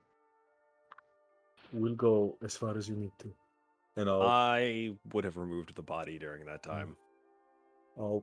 in the meantime, I'll pick her up and take her about 60 feet away, like into the tree line, and set her against a tree and just sit down, like crisscross about 5 feet away. And I'll kind of wave over to Zamira. Come over. I'll punch Air Dog to make sure he stays asleep and walk over there. It's almost dead. I'm still keeping watch over Aragod, for the record. She's gonna punch him to death. Oh, okay. No, if he's over there, I wouldn't have punched him. I thought I would go over there by myself. Okay. I'll just kind of kick him in the shoulder as a sign of disrespect and walk over there. Okay. Enough. I'll say to Kidai, I'll say, we have time to talk about this, but will you be okay? And I'll look at me and I say, sit, if you don't mind, for a moment. And I'll walk back over to Kothar and I'll say, I'll like look at him kind of like, maybe not so much. Yeah, I think I got the hint. But out of curiosity, do you mind if I see one of the dots? Sure.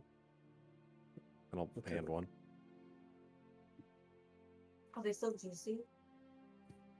No, they're picked clean. I imagine I Some- clean them as part of this. Yes.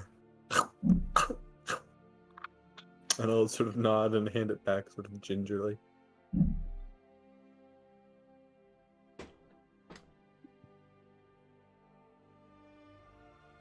Those monk darts are kind of like a pork rind, you know? It's just like. Crunch. It's like a bone toothpick. That's actually my exact response when I see pork rinds. while he's away, because he's about to sit back down. What the fuck, Liz? Fun stuff. While Zamira's sitting with Kidai, I'll point to the bear necklace that I carved for her on her chest. This is how we see you. We all make mistakes, but that's how we see you. There's no harm in making mistakes, but just focus on that. That we see you as for what you really are, and not what you can do. I mean, if we saw each other for what we could do, then I don't want to know what we would all think of each other. You see kind of more tears in my eyes, I'll wipe them away. and I'll take your hand and I'll just hold it and just be still for a second. Just kind of wrap my arm around and hug her, row hug side by side. I'll enjoy the company. So you all get your short rest. Roll your hit dice if you so choose. And it's about this time where Aragod wakes up. We need I will one, baby. roll up my sleeves and nod to Kothar, and I will take my whip and I will wrap it around the neck of Aragog. I will go far away from Kidai and Zamira, like I'll 100. actually usher Kidai out of the tent. We weren't. I took her to the woods, like away from the tent. Okay. But I will wrap my whip under Aragod's neck and very roughly pick him up and like lift him high enough to where he's dangling by it, just under his chin, not suffocating him. And I will walk him, drag him backwards away to where Kothar is waiting. I will join Fane and Kothar. Kind of with my bow, or his bow, partially drawn.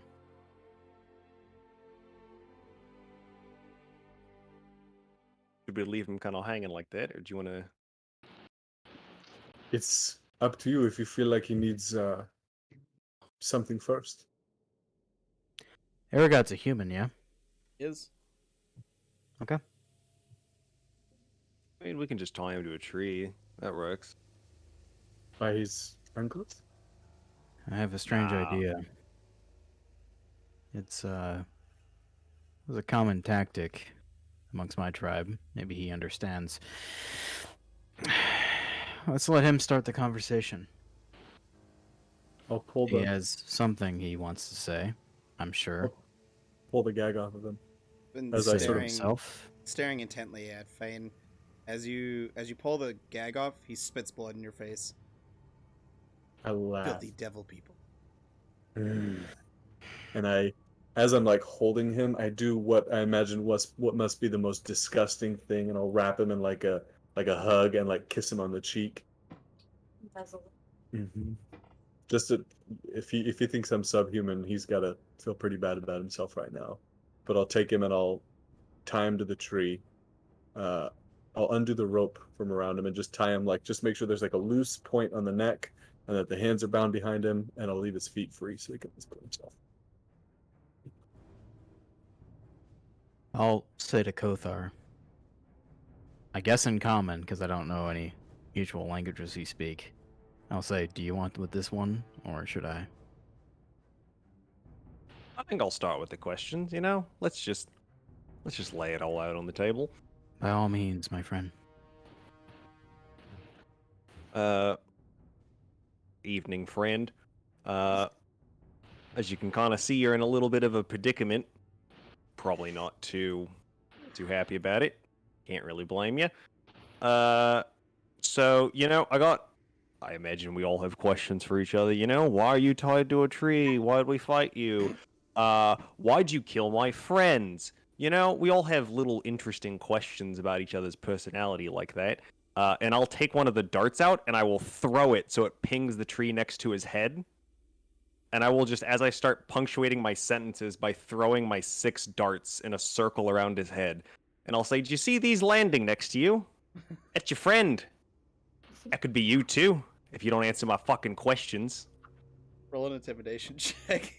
DM, real quick, as we're a part of that, At I did want to advantage, get by this the way. in before the intimidation check, but as a part of this, I do want to draw, similar to the short sword you see on Akari's back, there is a similar straight bladed dagger. And he kind of draws and begins to twirl, and you can tell it's an extremely well balanced dagger. And I will just say, I know every facet of your form, and it can be destroyed without killing you. Ouch. That was I got a menacing. 15, by the way. For my favorite enemy is humanoid. And I can fuck him up. Well, the menfolk are torturing me, and Keatai are playing rock, paper, scissors and having some wars outside. Sorry, guys, it got rough. It got On dark shoot. here. On shoot.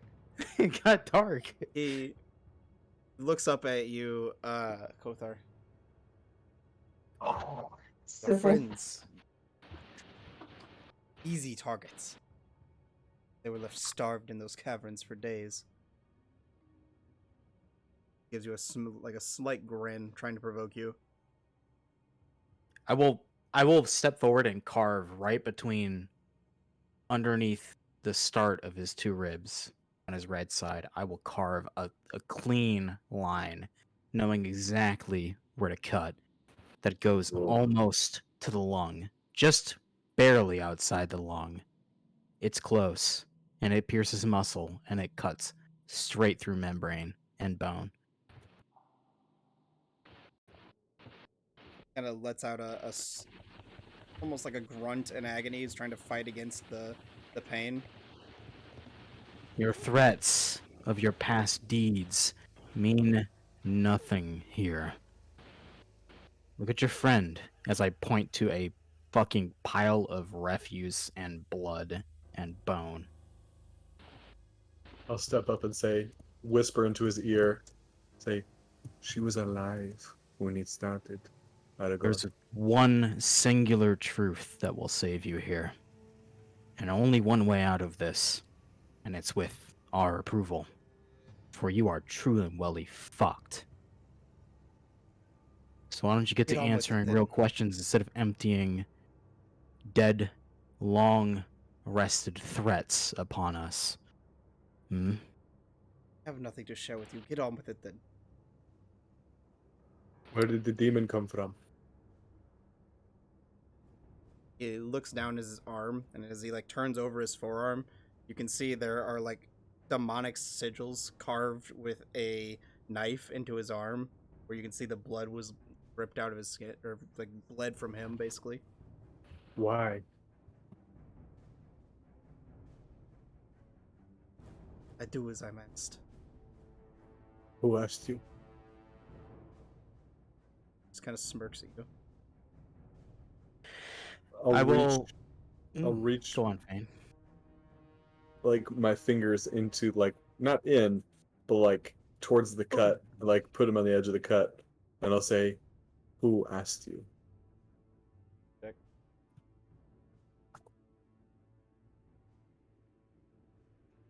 I'm good at these. Where is it?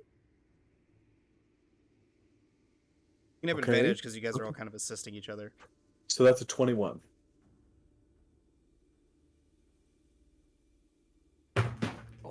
Rip book.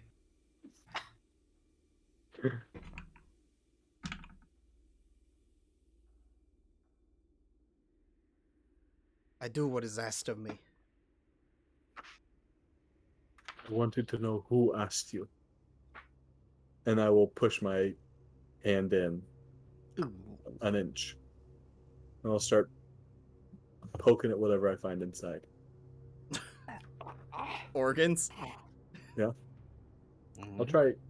God, I don't want to get too descriptive. G spots in there. Yeah, the it's kind of G-spot. rough here. Oh no. I don't want to get too descriptive, but There's That's a probably lung the- right there. Yeah. Yeah. go for the lung. As he's Maybe. very slowly bleeding out. There's blood dripping out of his mouth here.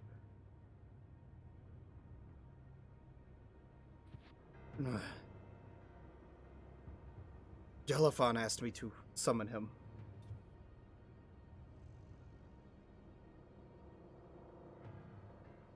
And that's all you know? And just kind of like grunts, like gasping for air. It's all I know. I'll look back at Kothar. Expectantly, sort of. Anything else? Sorry, DM, I missed that name. What'd he say? Udelafon. Udelafon. DM, excusing some craziness, I will take a bandage or suture of sorts and seal up the wound near the rib cage. I'm gonna beat you to it. Because as soon as if Kothar doesn't say something, I'm breaking his neck. I know he's got. Oh, Oh boy, I'll say uh, to that is Kothar. three differing. That is two differing of. I said, do you have any more questions, Kothar? I'll lean in real close to him. I'll kind of whisper very gingerly in his ear. Do you fear death? And I'll rip out his jugular with my teeth.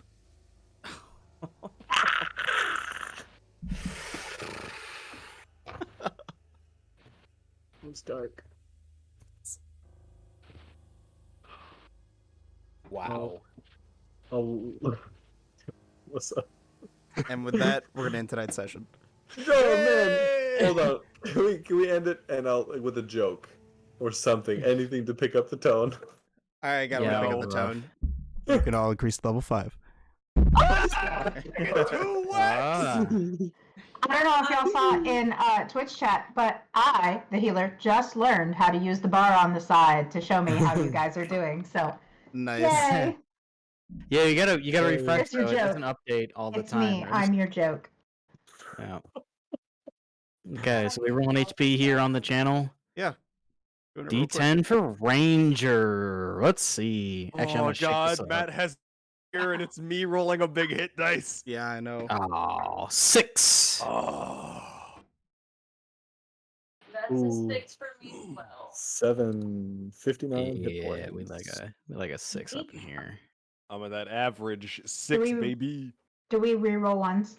Yes, we reroll ones. We do. Yay. Okay, 4 is fine. I'll Made take my it. way downtown, walking fast. Reroll it once.